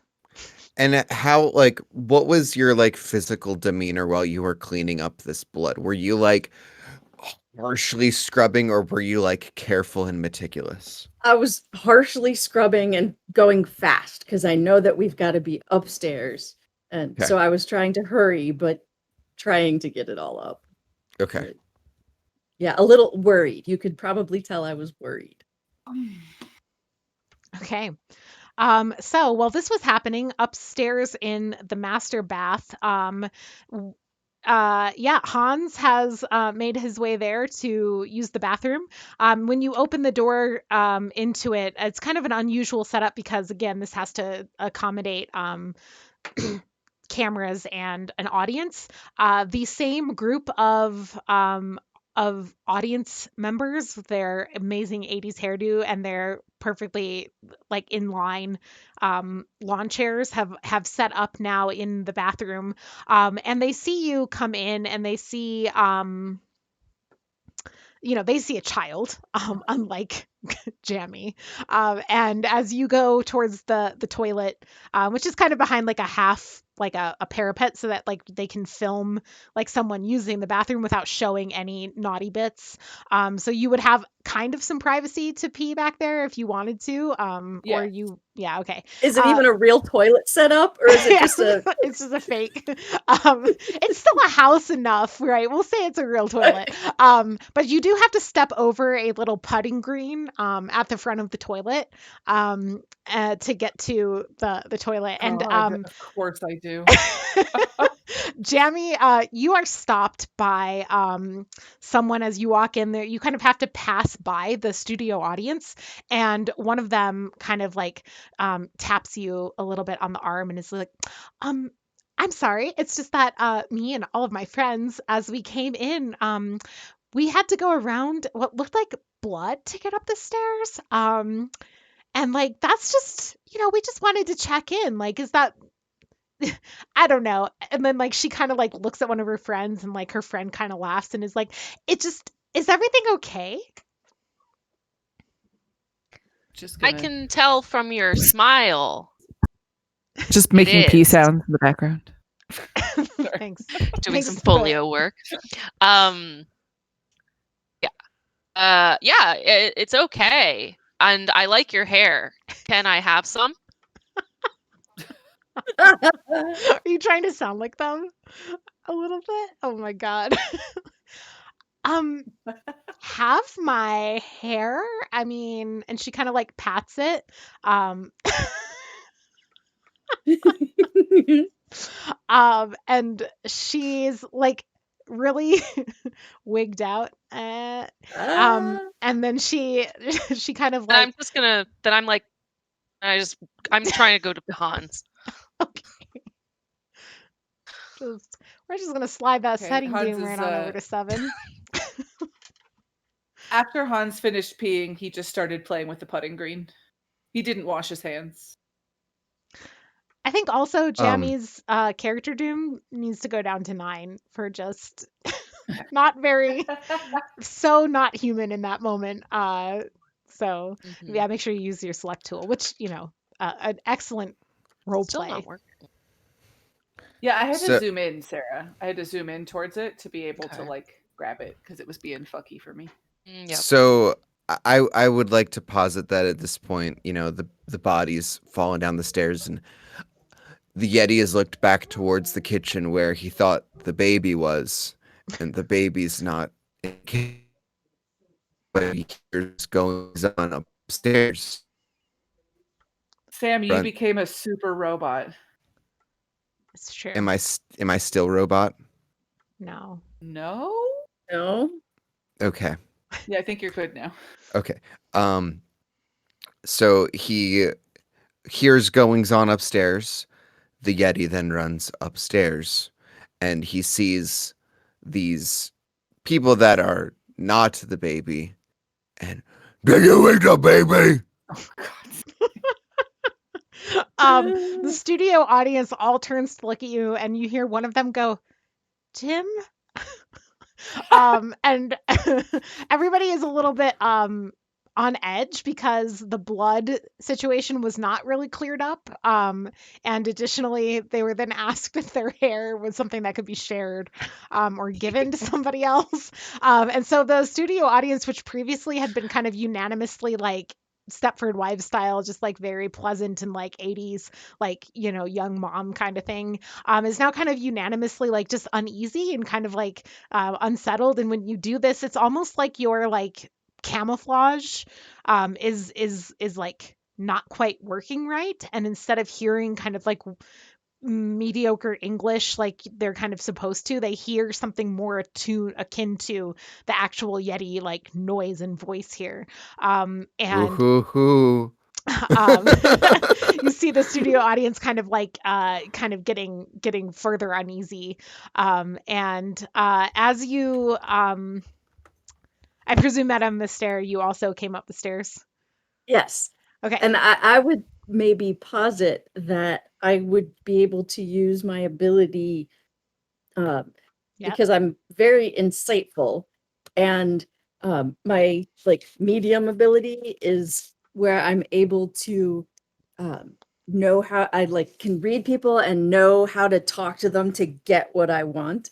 And so the audience is clearly uneasy and unhappy, and so I would um, then be put on a little show for them and talk to them to calm them down and Okay, yeah, and get we them we back decided interested. with this like that it just kind of like the as an ability like you get to say you're using it and you kind of get the effect of the insightful and like their mood is just kind of pacified, right?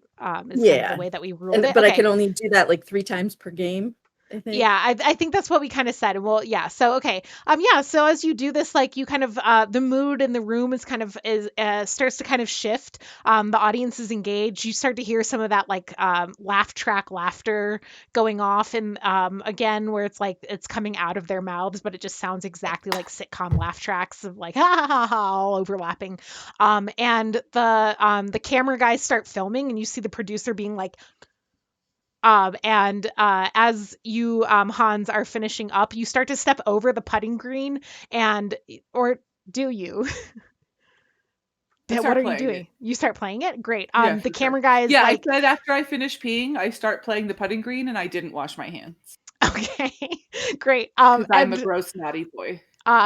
Yeah, and so you see the camera guy like one camera on the audience just getting all the laughter, and then you see another camera guy like kind of getting like a close up of Hans's now red blistered face that has been doused in Coke and cheese, um, playing the putting green. It's quite unpleasant, I think. But How dare you? I am a pleasant little boy. but yeah, now the putting green seems to be the feature of this commercial. Although the bathroom is full of other things that look like they are also as seen on TV. You've got And your I just hit the ball into the the little cup or whatever the fuck it is at the end, and I just drop the club, and I just start clapping my hands like this and jumping around. okay. Does just Yeti now see the baby? just start clapping and like kicking my legs out as I clap and look It's very good. celebratory. Yes. So It's so upon hopeful.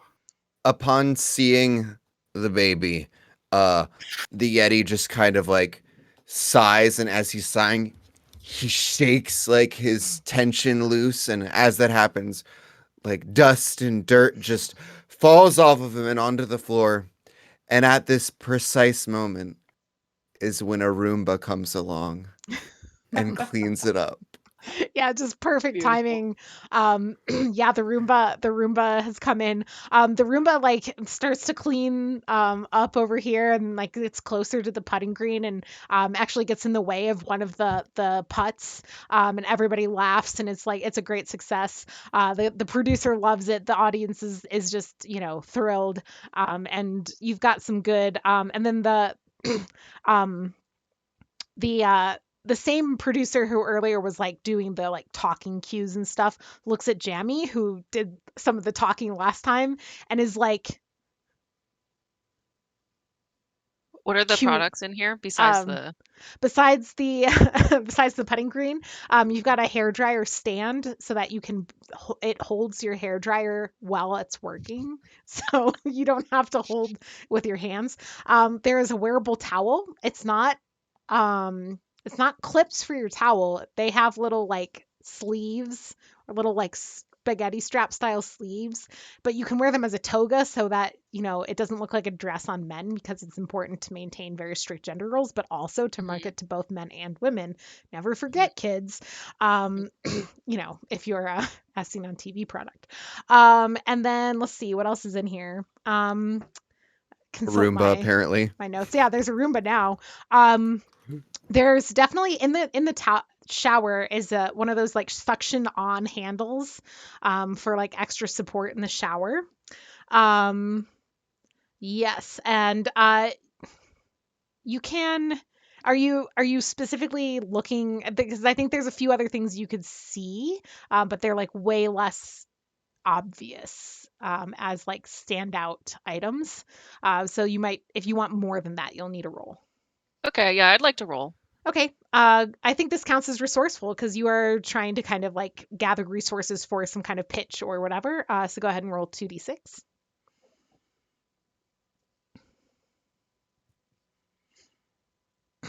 Did it go? I don't see it yet. Or is He that had a 4. 4? Okay, so 4 is a 4. success, barely success. And so you are kind of, it's quite by accident because you kind of go like shuffle around, step over the Roomba, shuffle around Hans, who's still trying to putt around the Roomba. And you kind of bump into the toilet paper roll. And as you bump into the toilet paper roll, it like spins a little bit. And as it spins, you hear like a recorded voice on it start to speak. Yes, there are this is a real product. This is there are, I love that this is like in a weird way just like a over the top as seen on TV ad for True. everything. But it's a toilet paper roll recorder that you record a message on and then put on the thing, and when people pull it for toilet paper, it speaks to them. And all of the okay, here's a quick aside. All of the ad like things are like little jokes like the room's not what is it? Like the room's not soundproof. We can hear you in the den. And God. like like no matter what weird like everybody's listening to you joke is put on the thing, the reaction of the person like using the bathroom is always to like laugh like this is the funniest thing they've ever heard. um so anyway, you bump into the toilet paper thing trying to like get into position to like talk to the camera and talk to the audience about the putting green, and as you do so, the toilet paper kind of spins a little bit and you hear just you know how like in creepy horror movies there's the trope of like you pick up the phone and you can just hear someone like deep breathing. It's like that, but instead of deep breathing it's snoring. Do we all hear this? Yeah, it's loud enough, I think, that everybody in the room, there's kind of a weird, unnatural silence as these kind of like creepy snores ring out from the toilet paper roll. Okay. So as the snores are happening, I imagine it's rhythmic, like snoring, but also Yeah. like terrible. And so I start to dance to the Okay. beat of the snores, and I um take the towel and I wear it like a lady would, Good, good. and I'm spinning, like showing it off, and I'm just smiling at the audience. So many fun things in here. You should have these too. Excellent. Beautiful. And that's my contribution. Okay. I think I would have been kind of like going in the cupboards and stuff, like theoretically looking for products to show off, but also looking for clues and just I'm Okay. not really paying attention to the audience anymore. Okay. Just Yeah, you can go ahead and roll. I'm gonna have you roll twice. One of them, mm, I I think they're both just going to be straight D6s. So your investigation, right, is just a D6, right? Yeah. Because it's not really any of those things. Oh, I forgot. I always have it to roll. So the first one would have been the 3, And the and then second the one, the second 6. one's the Okay. 6. Great. So we'll revolve the investigation as the 3. So your investigation fails. Um, and there's kind of consequences to it. And then the second one was kind of a like check against like how it's going for you with like ignoring the audience, ignoring what's going on. So we'll say for that one, that's an easier one to resolve because with the critical success plus like everything else that's going on, we've got Jammy dancing in a little wearable towel. The Yeti having just shed large amounts of like dust all over the floor that now a very cute little robot is helping out with, and Hans the boy putting. And so the audience is pretty distracted here, so I think that will be an easy one there. As for your investigation, you start kind of snooping around, and you get into the cupboards, you get into everything.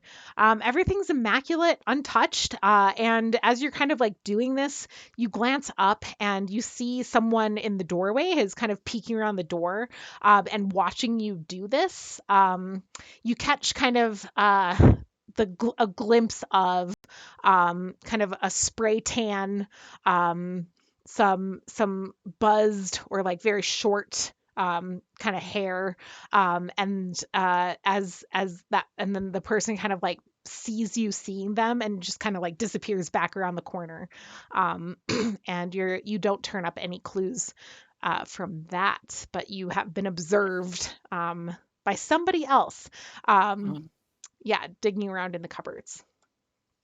I get a chill up and down my spine. Yeah. Ooh. Yeah. Ooh. All right. Let's go ahead and have Hans, Jammy, and the Yeti roll a d6 for, we're counting Madame Mystere's critical success.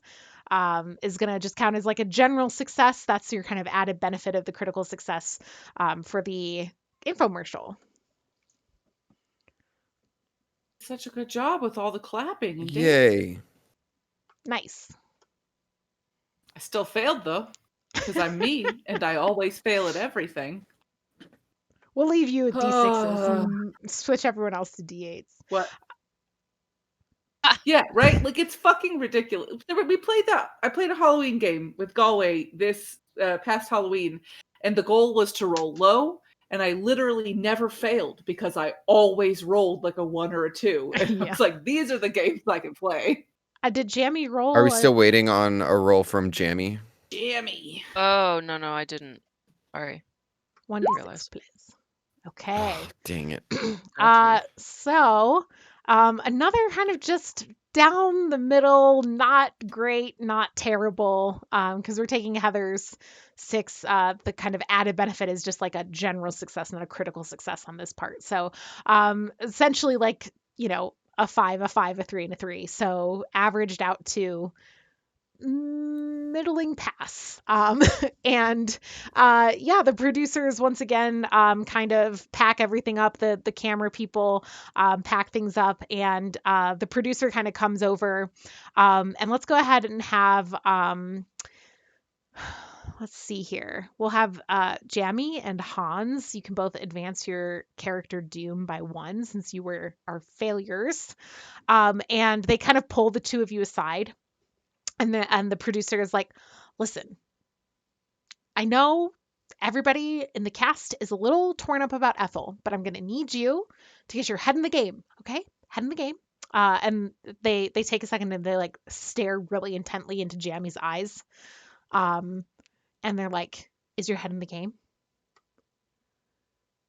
This is the game, right? If you're Head's asking here. me, if you're Head's asking here. me, okay. Okay. And then they look at Hans and they're like, did your parents sign a parental release or something? Has anyone? Oh, God. Okay, kid. I don't know My what's going parents on. are dead. What? Nothing. Okay. There's some and they look kind of between Jammy, the Yeti, and Madame Myster, and kind of look between the three of you and settle on Madame Myster and say, "There's some makeup stuff. If you can just get the kid's face to not look quite so blistered for the next shoot, it might really help. And I There's a go up whole and makeup hold cabinet." Jammy's hand. Just And I Well, will nod and say, "You will be a generous friend and a fair enemy." I'm And gonna. I'll go to get the makeup. Okay, so I'm gonna bring Hans. So you're holding my hand. I'm gonna bring you behind the little uh the toilet was, so it's like hidden. And I'm gonna put, because I have the healing touch, I'm gonna put my hands on his cheeks and try to heal them. Yeah. Okay. I don't think we have you roll for it, do we? It's just you have the healing touch thing. Yeah. Hmm. Okay.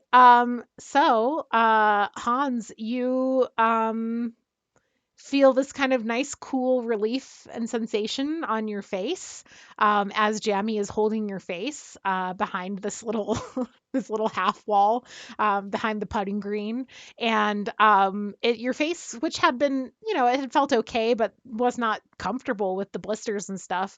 As you come around the corner and you see yourself in the mirror, you see that your face is cleared up and there is no longer all this kind of red blistering and everything. And you can go ahead and retreat your doom by one. Because I think the yay! first doom you took was because you had all the But blisters, right? they're still N- n- pretty and rosy, right? Oh yeah, just They're not, good yeah. rosy Just little, and yeah. then I'm just gonna hug Jammy, and I'm just gonna be like, "Oh, thank you so much," and I'm gonna like my lollipop is gonna definitely stick to their back, some, and just like as I hug them.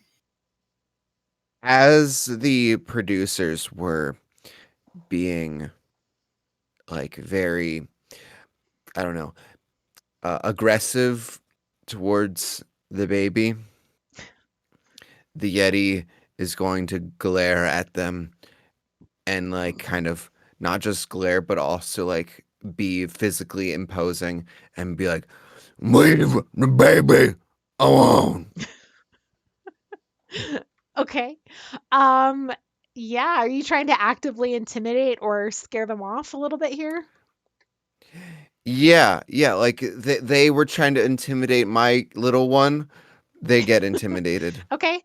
You can go ahead and roll 2d6 because this relies on you being physically strong, at least to, like, the appearance, I'm assuming, of your strength being important here.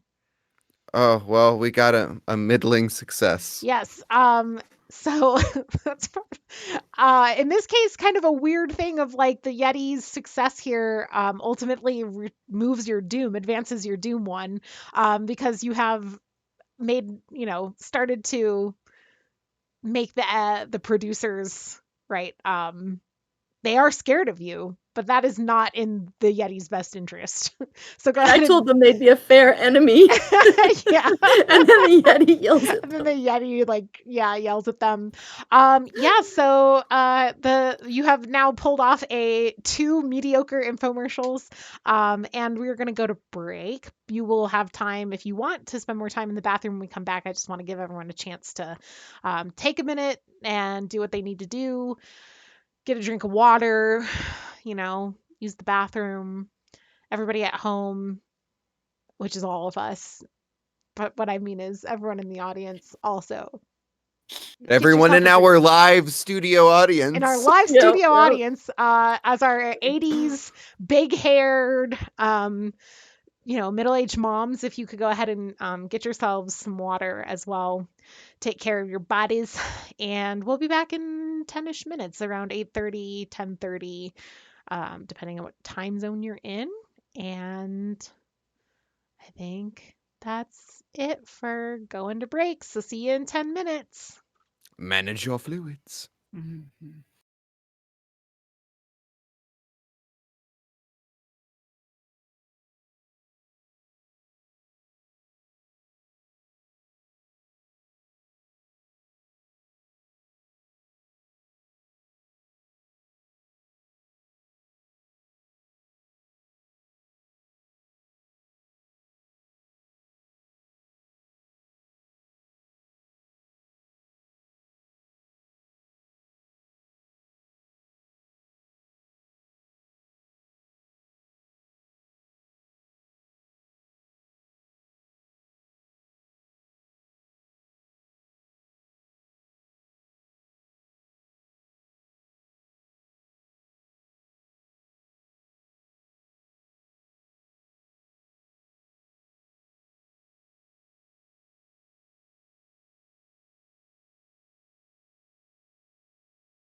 Hello, it's me, -3. -3.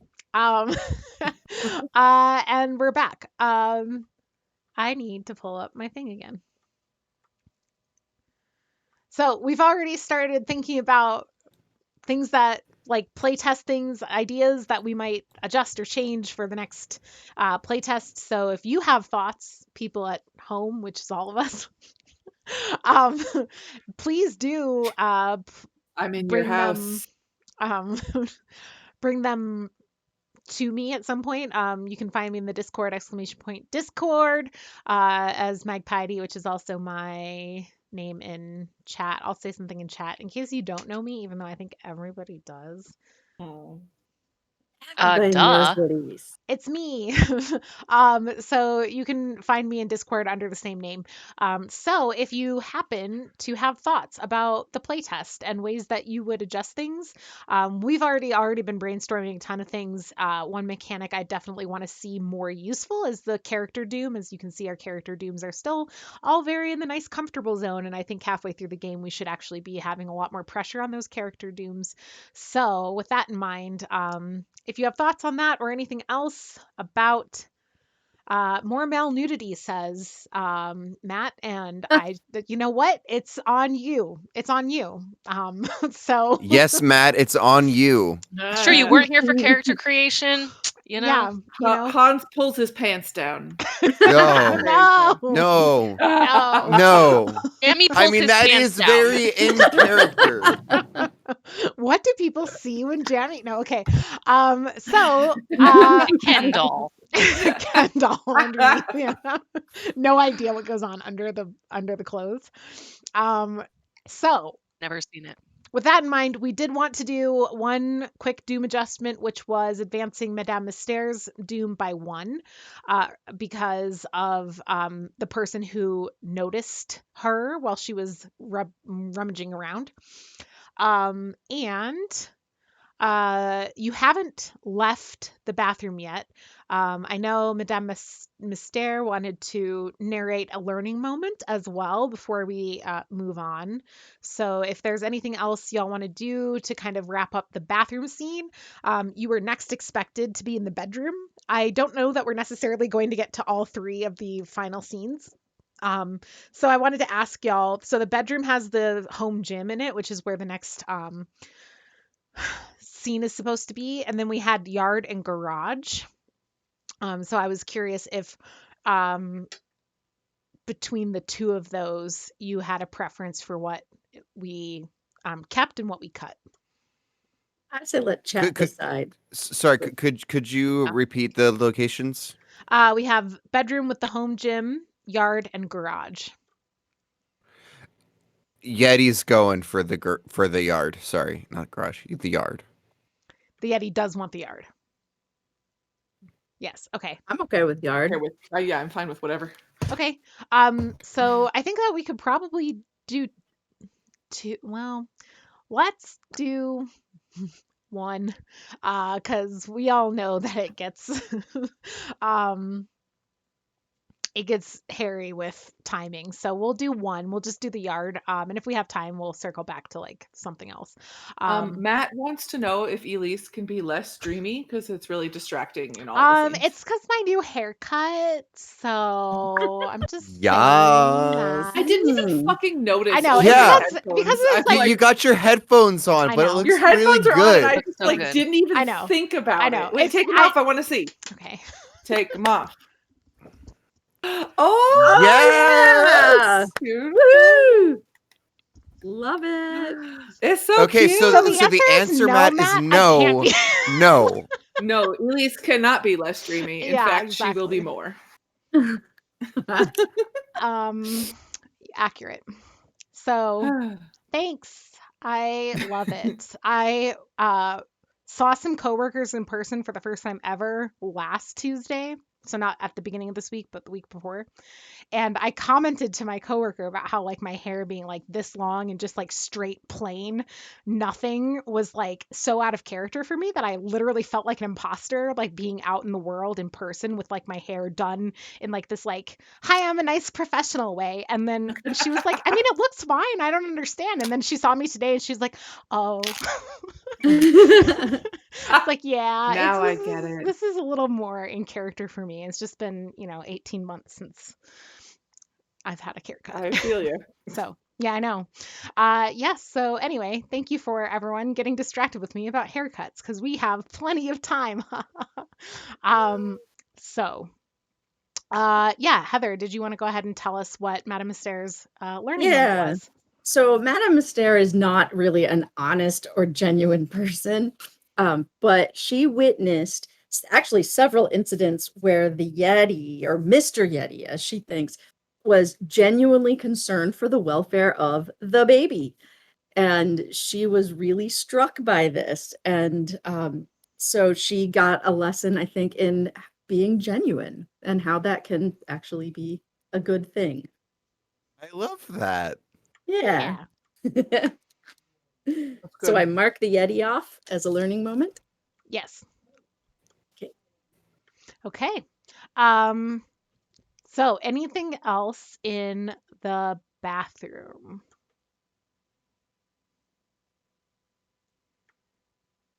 The camera crew's now left the bathroom, right? The camera crew has left, and similar to last time, the audience members all pack up their lawn chairs kind of in creepy unison and head down actually to the lawn this time, to the yard for the next shoot. Is the toilet paper still snoring? No, it kind of just goes once and then stops. So like every time you tug it, it would continue if you just sat over there tugging it. But since, Why? yeah, why would you do that?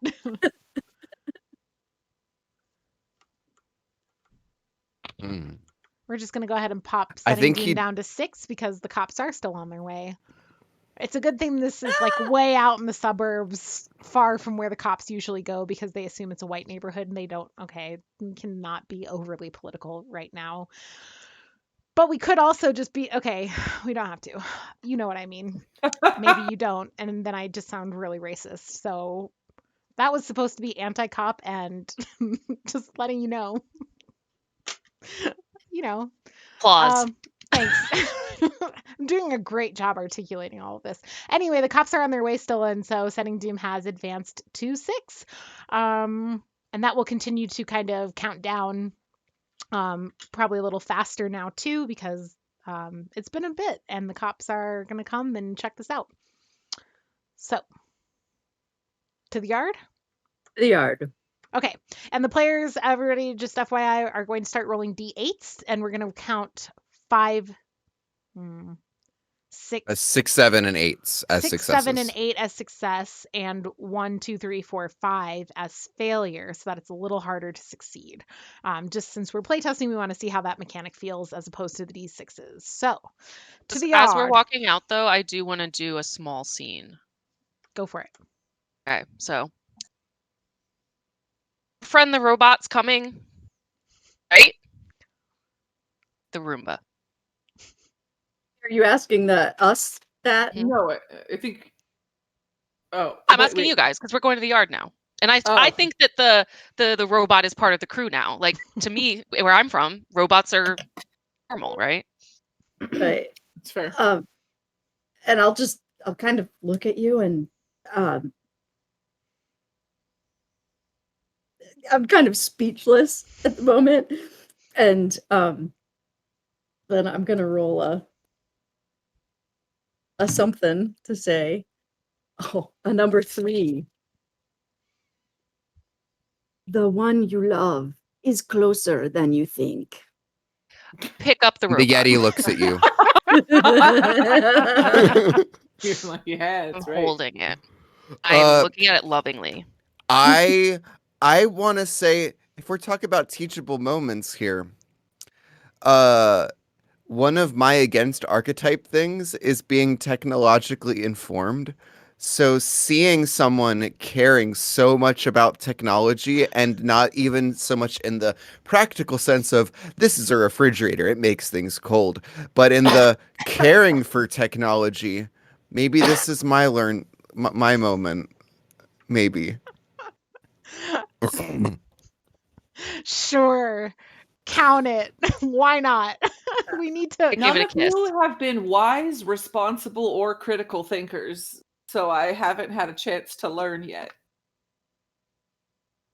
I mean, I haven't either, because those are antithetical to my character, You but know, the Yeti took a moment to himself when he needed it. That's pretty wise and responsible. I didn't notice that. That's fair. He just disappeared while I licked Yes, plates, you were Elise. definitely a child. And then he came back and fed me It's not my Coke. fault you chose a child. You can't critically think about why the Yeti might take a moment for himself.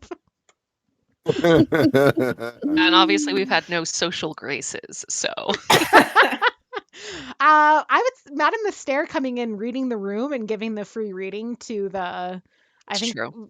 it was a very kind of socially adept thing to do, right? Like this kind of insight on the mood of the room and like It's true. playing the crowd to her favor. Um, I would actually say Yeah, that as went a off. suggestion to you to count towards your learning experiences. That's good. Okay. Um, let's carry on down to the yard then. You head down to the yard, and unlike the previous settings that you've been in, the yard has actors in it. So you've got you who's supposed to be talking about the products, and the actors who are supposed to be showing the products off, right? Using the products. Juggling hoses. Oh, there's so many hoses. I'm so glad you mentioned the hoses. Do you know how many different hoses you can buy from As Seen on TV? It's wild, y'all. It's the Wild West of hoses out there. And in fact, as you come into the yard, that's one of the first things you see is just a lineup of hoses. Most of them are metal, steel, aluminum, you name it. There's just all these lightweight metal hoses in various different contraptions of like holders and you know like easy release this and this one compresses down and can be carried and whatever. And you see Lisa is back and she's standing next to the row, just endless row after, you know, there's like multiple rows and they goes for forever of hoses. And she's standing there and she's got her hands on her hips and she's frowning. And the producer is standing next to her, has a clipboard and is flipping through it, and kind of mumbling about like, well, here's the steel lightweight hose and checks that off. And there's the, and it's like they're doing hose inventory right now.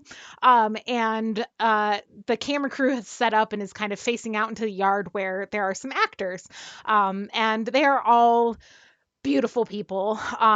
You've got a dad in a t-shirt and some cargo shorts, with you know socks and sandals on, standing at a grill. And you see the dad fumble flipping hot dogs off the grill about 4 times in a row, like he's practicing getting the fumble right. You've got some kids out in the yard with like some pop-up like soccer goals and things that like collapse down and pop up, and they're just standing out there like kind of repeating it and like laughing along with each other as they do this, as if like just building this little soccer thing and popping it down again is like so funny. There are multiple coolers. There are collapsible tables for camping. There's a mom figure kind of in just a nice little sundress, and she's got this hat on that you see branded on the side with this word like Arctic. And she's like taking a moment to tell the studio audience about how cool her head is while she's wearing the Arctic hat. And everybody in the studio audience is a titter with wondering how would the Arctic hat fit over my hair and things of this nature. And yeah, there are bug zappers. There are zappers for flying bugs. There are zappers for crawling bugs. There are zappers for every bug you can think of, specific bugs, every bug, everything like that, just set up all around this lawn. And there's a table that you all are kind of the there's spots for you to stand behind. And someone has placed one of these collapsible stools for Hans to stand on so that you would be visible to the camera.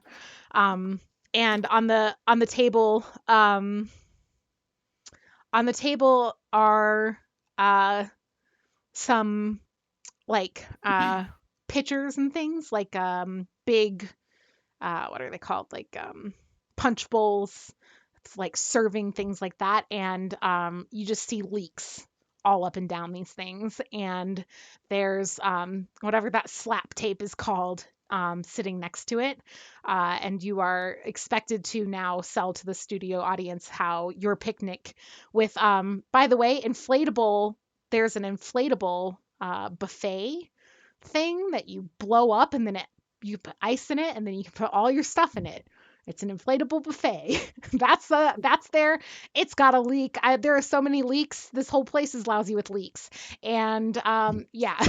So Okay, so before the Yeti has even had enough time to take in, this pristine suburban surrounding, he has picked up on the scent of smoke and has now barreled over towards the dad at the grill and just knocks that grill right over and starts stomping out the coals. Stepped on hot coals. You're upsetting the Yeti. He's just stomping them out. yeah, I would say let's just go ahead and advance your doom by 2. We're gonna advance setting doom on this. There's nothing for this except that uh the Yeti has well and truly upset this pristine suburban landscape of blissful one-use items. Goes both ways, Um, pristine suburban landscape. Can I try to distract people? Did you just roll a 0? Yeah, I Oh. did. Is it a 0 or is it a 100? It's a 100 100, apparently. yeah. Yeah, I Uh, did.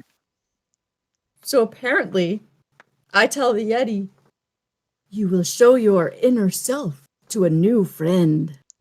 Well, isn't Look at the dad. While the Yeti does this, can I try and distract people by using one of my abilities yes, to like try and make the doom not go down so far? yeah. So I have the ability called "What Big Eyes You Have," and it lets me annoy someone so much by pointing out their flaws that I can easily distract them from things that are going around. Okay. So, would it be too much to try and like distract the dad? That's the thing, but like I could try to like distract. I'll say this: uh, who you choose to distract will impact which doom counter is retreated. I want to have the setting doom counter not go down as far. So, who would you like to distract? I was paying very close attention when you described everything around here. The audience? Maybe? Okay. Yeah. I think the audience. Okay. So So here's your I'm just 80s. going to be like, oh, Yep. what straw-like hair you have. Oh, it's so flimsy and the sun makes it look so flat. One of them turns to the other and is like, Susan, it is a little flat today. What claw-like nails you have. The pink only makes them look bigger. Okay. Nothing. Yeah, so I did also hope that this catastrophe would have inspired opportunity, and that maybe those coals are like, I haven't been able to successfully stomp all of them out yet, and like it also kind of hurts a little bit. So maybe with this litany of fucking hoses, maybe if someone wants to try to put out some flames. Well, I just want to see if my distraction worked. Yeah, I did move setting doom back to 6. So the actors, all especially the parent actors, do seem very concerned with, as well as the production crew, with the Cares about upsetting of the set. But the audience now is just very much focused on the nitpicking happening by Hans the boy against these 80s women. Yeah, I'm having a learning moment because Hans is being genuine, nice. which is something I don't know how to do. Just pointing out Bald flaws. faced, yeah, like honest truths that you would try so hard to shadily hide. Cute. Yeah. Cool.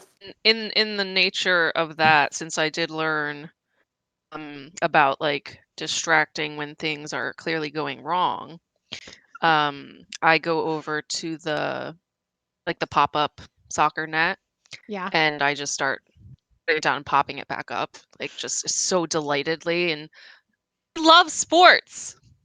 The kids are still doing this. They're like, We I didn't know that we were supposed to have a third with the shot. I thought it was just okay.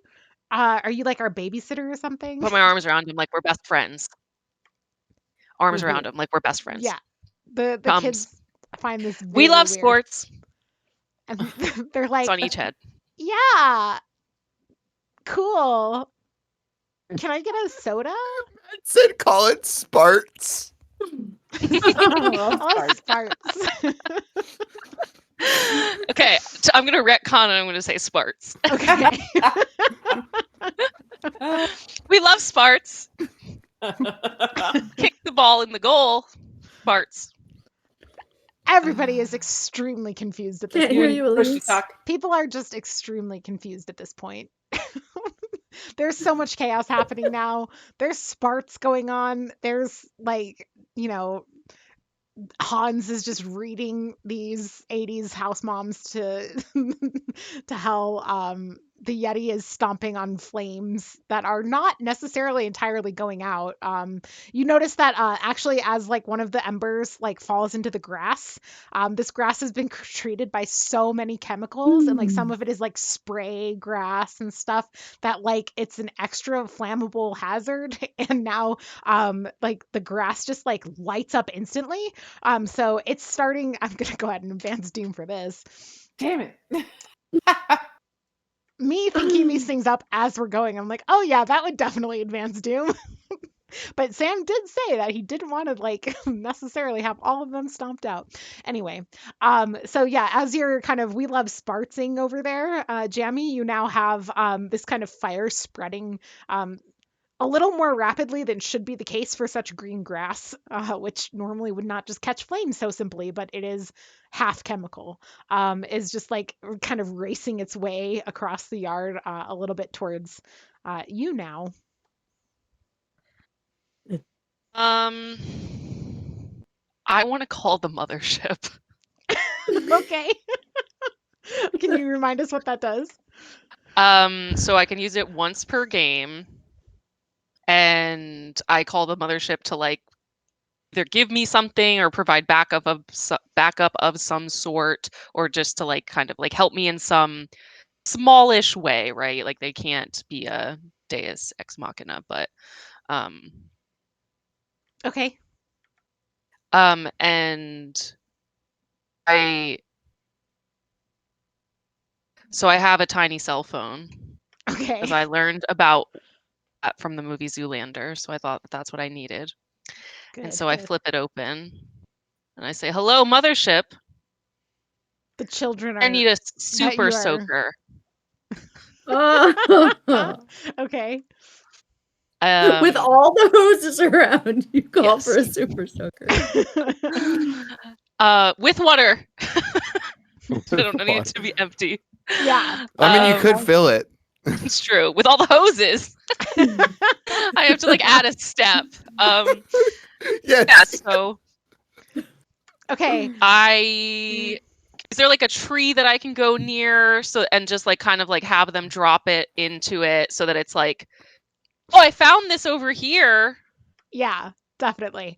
Yeah, so this super soaker that Jammy pulls out from behind the tree that has been beamed down from the mothership has a tank of water on it that is just far too big for for a human-made super soaker. It's like, some sort of anti-gravity tech so that you can even wield this thing because the tank of water on it is big. And you recognize this. This is like a childhood, like the good old days. Like this was the super soaker, like you and your, clutch of other little alien children like used in your super soaker fights back in the day. And it has like alien writing on the side, so it's definitely it is an alien super soaker, but it is nevertheless what you ordered. It's a gun that is full of water, has a big old tank, some alien tech, and you now have a big old super soaker with a giant tank of water on it. Okay, so I want to try to spray all the water. Or sorry, spray all the fire with the water. Okay, yeah, go ahead and roll 2d8 because we're calling this resourceful. All right, that's a 1 and a 2, which means it's a failure. um, That's not water, it's gasoline. if it had been a critical fail, we might have counted that. You start spraying, and the the kids We tried. the kids that you were spartzing with like are starting to panic at the fire. They see this happening. They see your super soaker, and they are running towards you to try and get to safety because you are way and you super soaker them. And thankfully, the kids are fine. You don't kill the children. But instead, Hurt near. yeah, you kind of like blast them with this water. And the camera crew is like trying to get this on film, but there's too much smoke because they're like, this would be a great ad for that super soaker, right? But there's too much smoke in the way, so you don't even get good footage out of it. And you kind of burn through the tank of water way faster than should be possible with how much you had. But you just keep trying, and it's like it's an infomercial house. Things keep going wrong. The kids like get up and like they're just in the way. Yeah, it's slippery and like and when you try and like move around them, you like fall to the side, you trip over the stool a hose, the stool that you were on before, all of the things that have just kind of like a bug zapper kind of zaps you, and you like spray into the bushes for a while, and like eventually, yeah, you're just out of water and you have not successfully quelled the flames. You have soaked a lot of the yard, so it might smooth, like some of the yard might catch slower now. And you can see where some of this water is now running off onto the sidewalk. It's like green painted because the yard has been sprayed with these like spray grass chemical things that make your grass look so great because it's paint. That's a real thing, right? Yeah. Much like spray hair. Or tan. Makes more sense to me though. Yeah, and right now I would say by now several of the crew and Lisa have also started hooking up some of these hoses and are now trying to help out too. And then Hans will say, "Look how useful the hoses are for putting out fires." The To the audience. yeah, the audience. There's kind of a queen bee among the audience, the one who stopped Jammy to find out about. Oh, by the way, Jammy, can you advance your doom by 1 for just messing up so badly? You just feel bad for these kids, for yourself. For wielding alien technology so blatantly. Wielding alien technology so out in the open. The audience is the kind of queen bee audience member who is the one who stopped Jammy to be like, what's with the blood, right? Didn't get a very satisfactory answer. And is now like looking at the fire. She stands up. And it's an actual bee, says Matt. No. And she kind of like plants her hands on her hips and looks around and she goes, "Hey, I don't think this is supposed to be happening."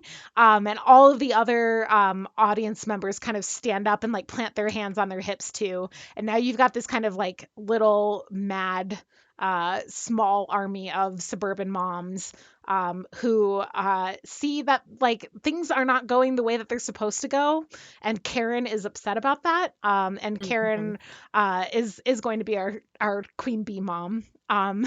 And she rallies the forces, and because the kids are in danger, and this group of queen bee Think of the suburban children. moms think of the children. They organize um, the fire extinguishing process in just like such a fast manner, because there's nothing suburban white moms can't do when they put their minds to it when it comes to things like this. If they want to get shit done in an orderly manner, by God, they're going to do it. And everybody is going to know how hard they worked and how awful it was, and how, the HOA really should have done something to prevent this from happening in the first place. And this is going to go out in the newsletter. Yeah, the lawn fire is getting under control, and thanks to the efforts. However, at the end of this, Karen kind of plants her hands back on her hips, and turns to Lisa, and Karen pulls off her 80s mom wig, and just shakes out a beautiful head of perfectly highlighted bleach highlights on, like dark brown hair, and like really stringy ones. You know what I'm talking about? Like those like Mhm. super highlights. Okay.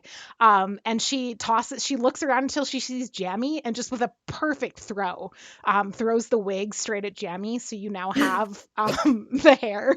Put it on Um, immediately. great. Advance your doom. And I mean, why not? And she, yeah, with her hands on her hips and her like, 2021 Karen haircut revealed, she kind of like huffs and she's like, "Lisa, I came here expecting to be sold beautiful kitchen gadgets and lawn care items so that my family could enjoy summer barbecues. And instead," and she gestures out into the lawn where it's all kind of charred to a crisp. And yeah, we're gonna go ahead and advance Doom for that. Can I walk up to her with little puppy dog eyes and Mhm. hold up a soccer ball and just kind of hold it up to her? Okay. Yes. What are you kind of attempting to get from her here?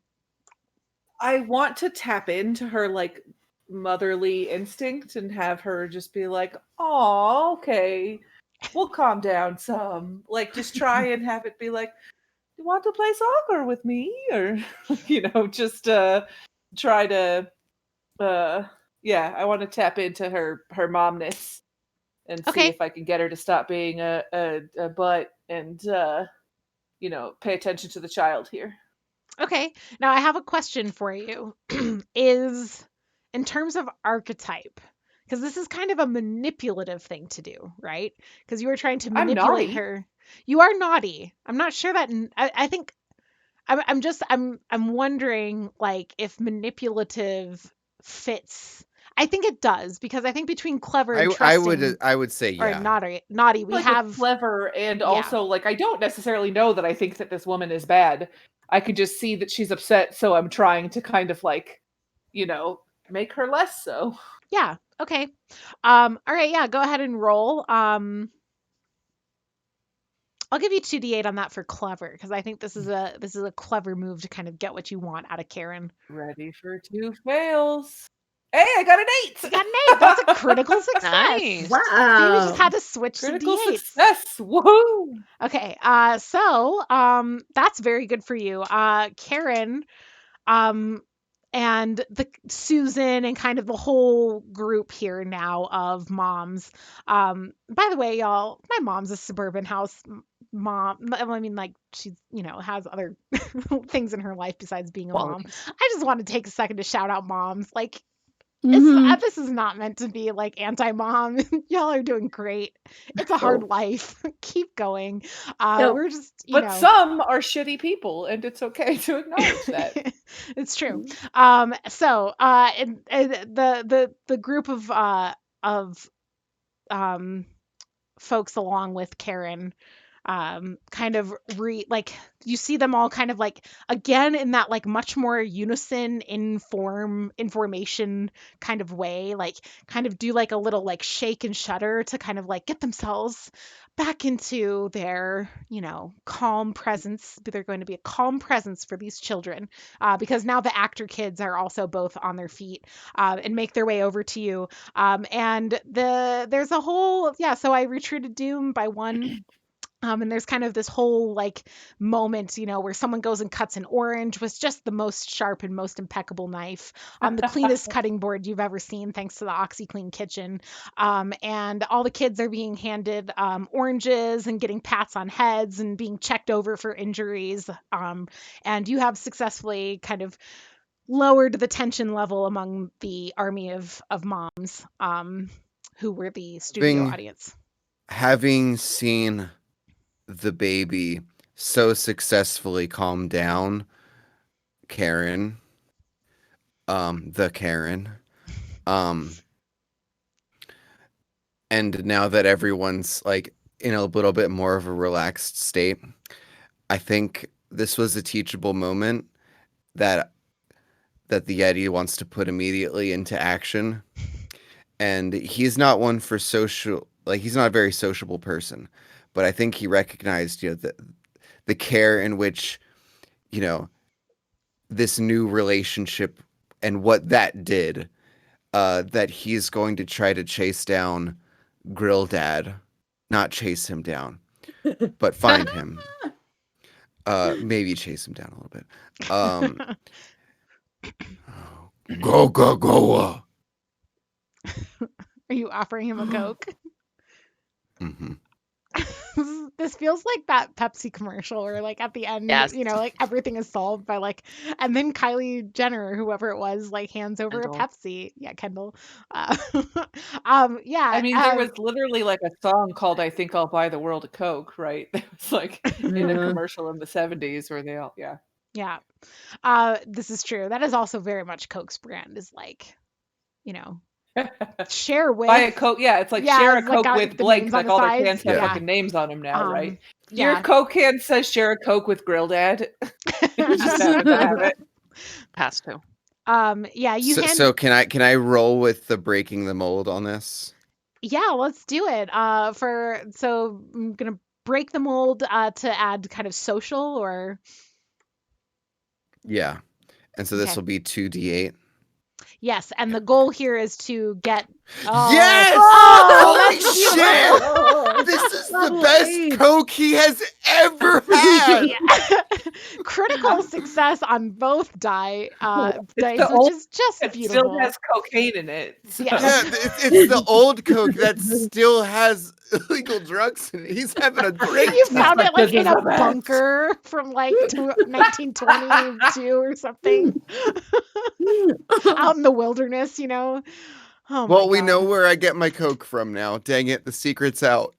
Yeah, you hand over a Coke and the Grill Dad is just, oh man, thanks. Hey, have we met on set before? I feel like I've seen your face around. What is it? Is it Rick? Richard? Is that Ron? Okay. Yeah, I just, and like takes a swig of this Coke and is like, "Oh, what a day. I mean, God, after the whole Ethel thing, and like, oh man, it's just really it's been a rough one. And I had to keep acting like I can't grill a Rough hot one. dog. Yeah, rough one, exactly. Yeah, I had to keep acting like I can't grill a hot dog, and like, I mean, who can't? Have you even seen? And like, he pulls out a like 20-pound hot dog. It's Drool. giant and horrible, and he's like, they want me to sell this thing instead because little hot dogs are okay. And like, he just kind of like hands the whole sausage, the giant 20-pound sausage, over to you. um And he's just and takes another swig of the Coke and is just like shaking his his For the head. record, this was the guy that my fortune was that I would make a new friend today. That's true.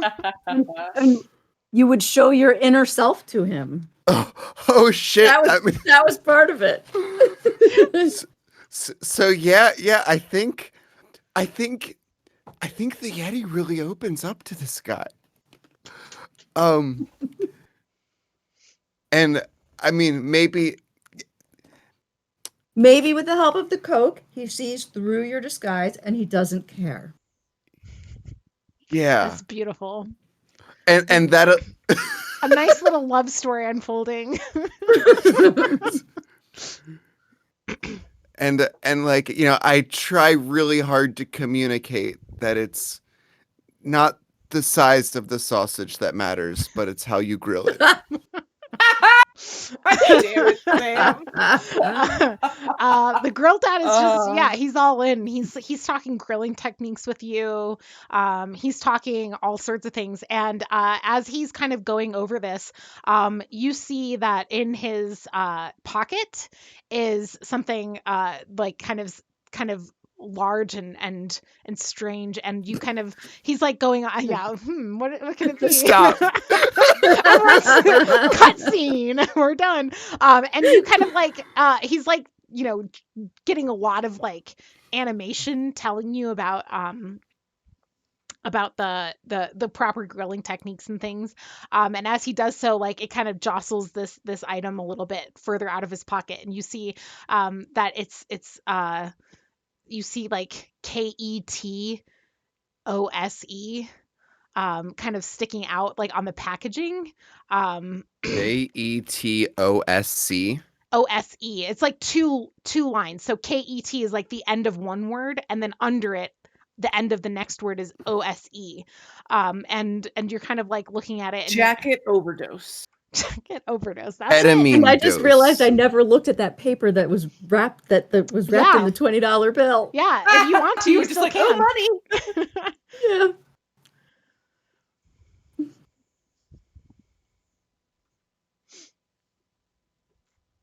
What? So you've got grill dad's talking about grilling. You see whatever this item might be in his pocket. And I gesture towards the thing. he looks down and his face kind of pales a little bit, and he's like, "Oh, I don't," and he stuffs it back further in. He's like, "Don't worry about it. Don't worry about it." And kind of glances like to see if anybody else noticed, and specifically glances over at Lisa and the producer who were earlier inventorying hoses. I get in front of his line of sight, and I try to puppy dog eye him like I saw the baby. All right. Go ahead and roll. We'll say 2d8 because you did get to add social to your and like socially kind of and you made friends. So we're just counting it as a second d8 for this. Oh my god, yes. Whoa, Okay. Your critical success Could have is been just really bad, but it was really coming good. through. Yeah, and he kind of like sheepishly pulls out this packet from this thing. It is still pretty large, but remember he has cargo pants on and those pockets are deep, and as he pulls it out, it's like this weird kind of like compressed like cable looking thing wrapped around like a giant spool, but you know, giant for compared to normal spools, so not giant compared to most things. Anyway, it's a and on the side you now can see the whole thing, and it says pocket hose, and the pocket hose has quite literally been stowed in his pocket. And he's like, "Look, it's nothing important, okay? I wasn't like stealing it or anything. I just needed a good chance to put it back. I kind of borrowed it earlier, I guess. I just, had some business to take care of with it. That's all." Rock and rose. Okay, I tussle with his hair, and then I give him a nod. Okay.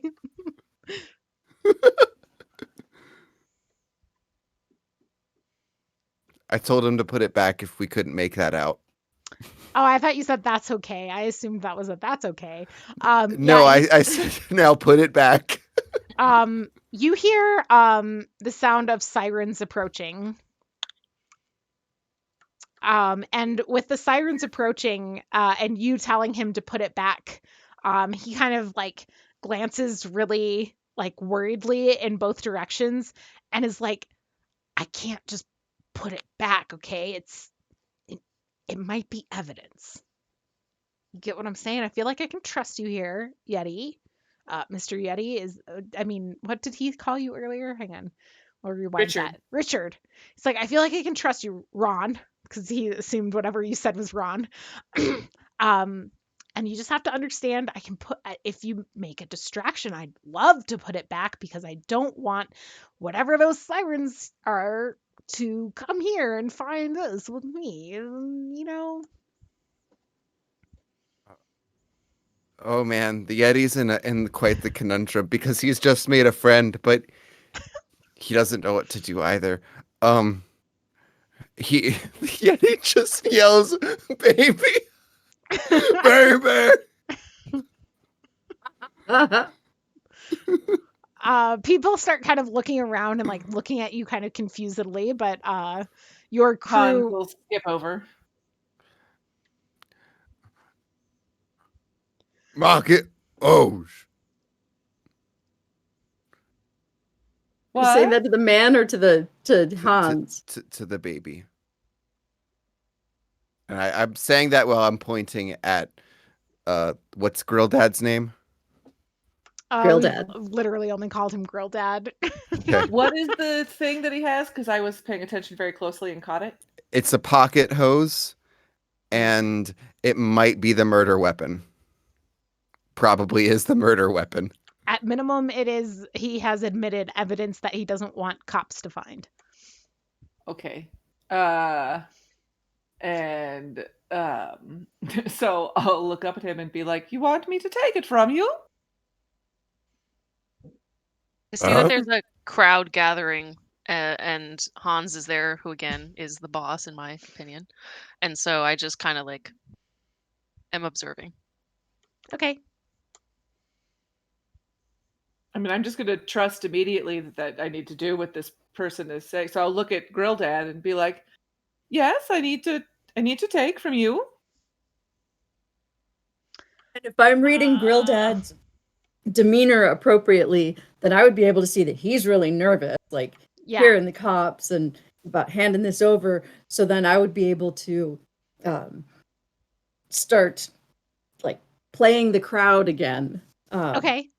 With my ability to get them, paying attention to me and not paying attention to the handoff Okay. that's going to happen. Yeah, so yeah, you kind of you sense like, the Karen squad has kind of settled. They're kind of packing up and like they hear the sirens and stuff. They seem like they're ready to go home for the day, and like Lisa is just kind of like cutting her losses at this point. She's like, at least we got 2 out of the 5 that we wanted. Like it's better than nothing. And the cops, like the sirens and stuff coming closer is certainly kind of like getting Lisa and others like more and more on edge because they don't want the Karen squad here. And so you kind of like play the crowd a little, get them like feeling good for like their exit and like doing a lot of the like, we'll see you next time kind of stuff, and like giving them their kind of like their send off so that when they Pass a leave. tarot card to each of them. Yeah, give them their little souvenir, their party pack. And kind of disperse the crowd a little to kind of make a little bit more space even. And yeah. Oh, our setting doom is at 2. Yeah. Sure is, because the cops are Yeah. about to get here. Which, granted, this life alert would be pretty bad if it took this fucking long for the cops to get there, but I could have just, like, taken your setting doom, like, down to 2 right then. Just been like, now the cops will be here very soon because Ethel's in danger.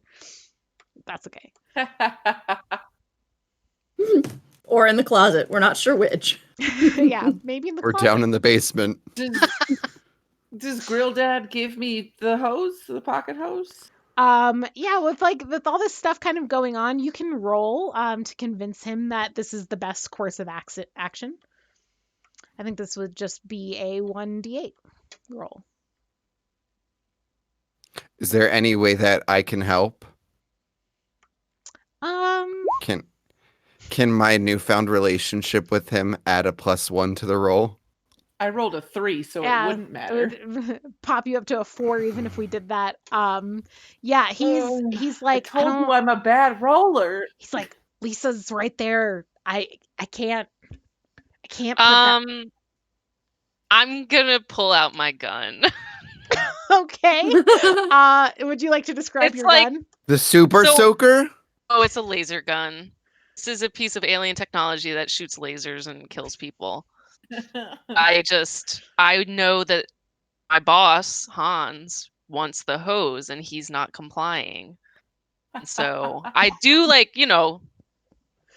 I know a little bit more about social graces now. So like I am keen to like keep my back like the other people and like within the crowd, and I'm just like, give Hans the hose.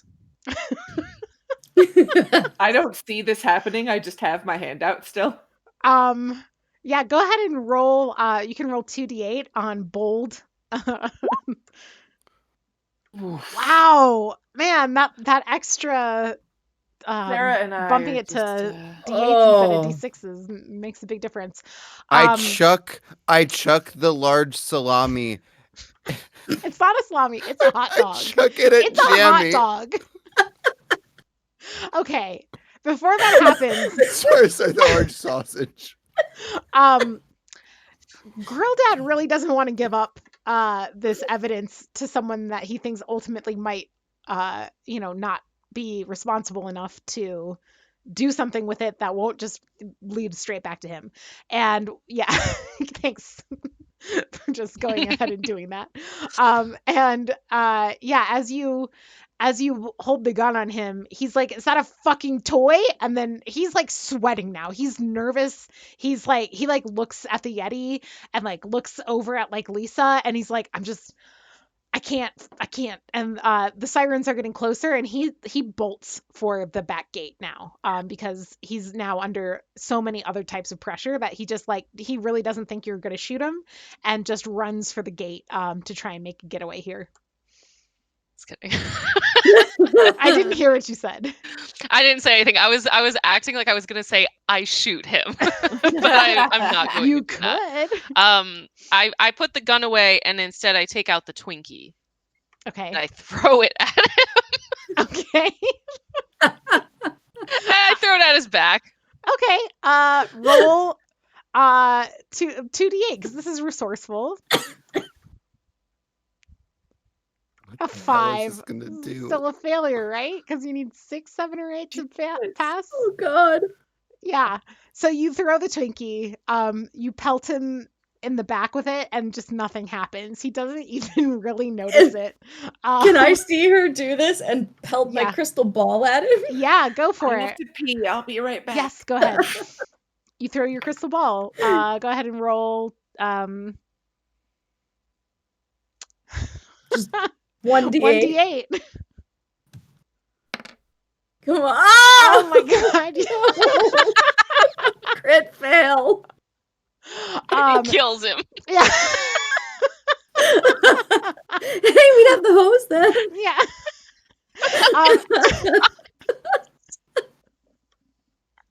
You throw the crystal ball. It goes flying. It smashes into the ground near his feet and spurs him on to faster action. And he now it gets to the gate and flings the gate open, and he's on the loose. Grill Dad, I repeat, is on the loose. Yeah, go ahead. Yeah, but I don't want to mess with, what has already been dictated, but seeing all of the sudden, his brand new friend is now fleeing for his life from these people that, I don't really know what's going on with all this bunch of folks. The Yeti is very upsetty. And Critical failure while I was gone? Yes. Oh, and geez. he is just he runs towards the nearest largest tree and just goes to bring it down right on the gate to try to like keep Okay. everyone together. Okay. Yeah, go ahead and roll 2d8 with physically strong. And we'll add a +1 for your claws.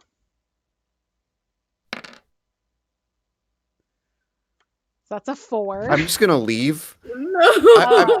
I'm just gonna leave. I do have something I want to do once this Okay. plays out. Yeah, you go to town on the tree, and nothing. You are shredding at the tree. It turns out this tree is fake because they need it for the commercial set, and instead of like ripping into like nice like soft wood, which is what it feels like to your claws under typical circumstances, you are just met with like hard, like resistant, resilient. It's, it's been treated by so many amazing chemicals and had so many slapped on patches at this point that like it's indestructible basically. And as you kind of like scratch at it and yank at it and things, people see you kind of going, like feral on Going this tree. Yeti shit Going on a Yeti shit tree. on a tree. I'd say Lisa, the producer, like people who are still around. Most of the Karen squad have left. And you can advance your doom by 1. So I had something I was planning for when setting Doom got to 1, or like when the police Yeah. arrived. Yes. So I hope I didn't miss it because I really had to pee. No, we just got there. So Sweet. So I want to use my one-time use ability, which Okay. is Woodsman with an Axe Machina. And it's once per game we can be saved by some sudden outside lucky force. So I'm Okay. assuming I get to choose the sudden lucky Yeah. outside force, or do you choose it? No, you go ahead. So my thought is I wanted to take away all attention from like from the house here and what's going on, from the like I want the police to be like, oh shit. So I want the house across the street to have had like a gas line leak or something and then just explodes. And so that like the police are going to have to be like, well shit, and just need to pay attention to that fully and not care at all about what's happening right now over here. Okay. And it did say sudden lucky outside force, so it Yes. didn't. Yeah. Certainly unlucky if anyone was home. Yeah, no, it's empty. They're on vacation. Okay. They have a really good insurance And they have policy. homeowners Really insurance. good So Yeah, insurance. really good Yeah. insurance. And they were considering scamming the insurance anyway, like they were going to burn down their own house. So it's really lucky. Exactly.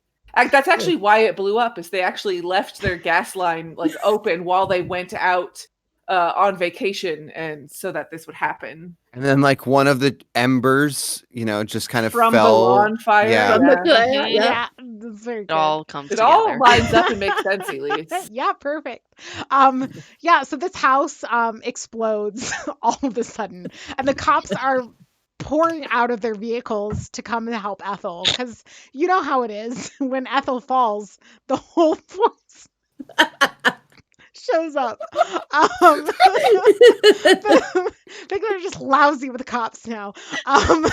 That's what Matt said, "No, Elyse, don't let him choose it. He's German." I saw. Wow. Wow, Matt. And yeah, they then the house blows up and they turn around, and as what I think the true stroke of luck in all of this is that Grill Dad with the pocket hose in his pocket was running by the house that exploded, and the explosion doesn't hurt him or anything, or like but the blast of it blasts him forward towards the cop cars. And in this kind of beautiful backlit moment of blazing glory, he's like, oh no, and like falls and like as soon as the cops are just so confused now because they were supposed to be helping an old lady who fell down the stairs or maybe was stuffed in a closet. Sorry, Sarah's laughing and it's making me laugh. I can't stop laughing.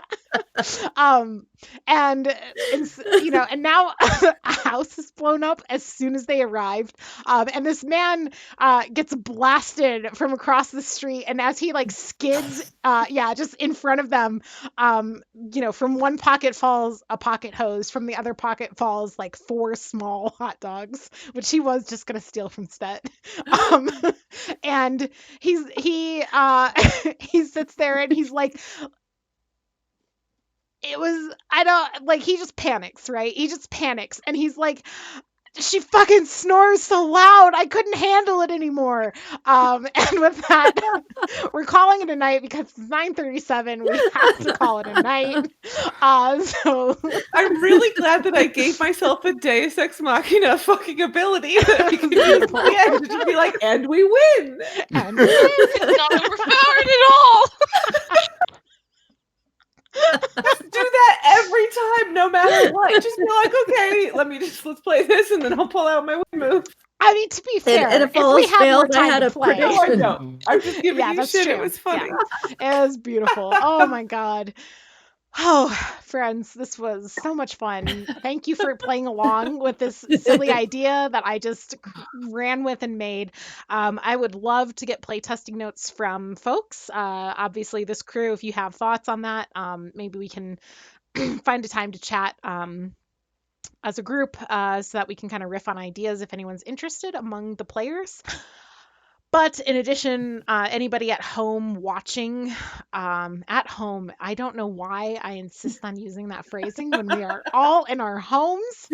Anybody watching who's not playing, Anyone in the studio audience? anyone in the studio audience, any one of our Karens out there Yeah. who wants to let us know Our thoughts that they biggest have Karen. about just cleaning up, making the game better, improving some of the mechanics, maybe the character doom especially is something I'd like to kind of return to, as well as like breaking the mold things. That would be so much fun to return to. And as I've mentioned a few times, I'd love to play test it again once I have a second iteration of the rules. And I know a lot of people have, I think I have like 6 folks who have expressed that they're interested in a playtest. And if you are also interested in being part of one of those playtests, I think getting up to, if we got 8 people interested, we could just run 2 playtests. So that would be cool. So you can shoot me a message on Discord. Again, !Discord will get you there. And then I am Magpiety and I'll put my name in the chat again. Hi. There we go. I'm in the chat. And so you can find me nice and easy. And you can hang out with us again tomorrow for Fates of Rin at 7 Mountain Time. And don't forget to, fight the system sometimes and yell about the things you care about, like a goat does the yell in our Discord. And you can find out all about goat yells in the Discord too if you join us there. Yes, I think that's it. This was a great joy. Thank you for playing with me. Yeah, Andy, fight the system. Mhm. All right. Anything else, crew? Anything we need to? Yeah, fight the system and yell. See, they get it. Yeah. The Karens at home get it. Mhm.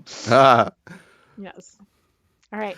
Well then, let's say good night and we'll sign off. Yeah.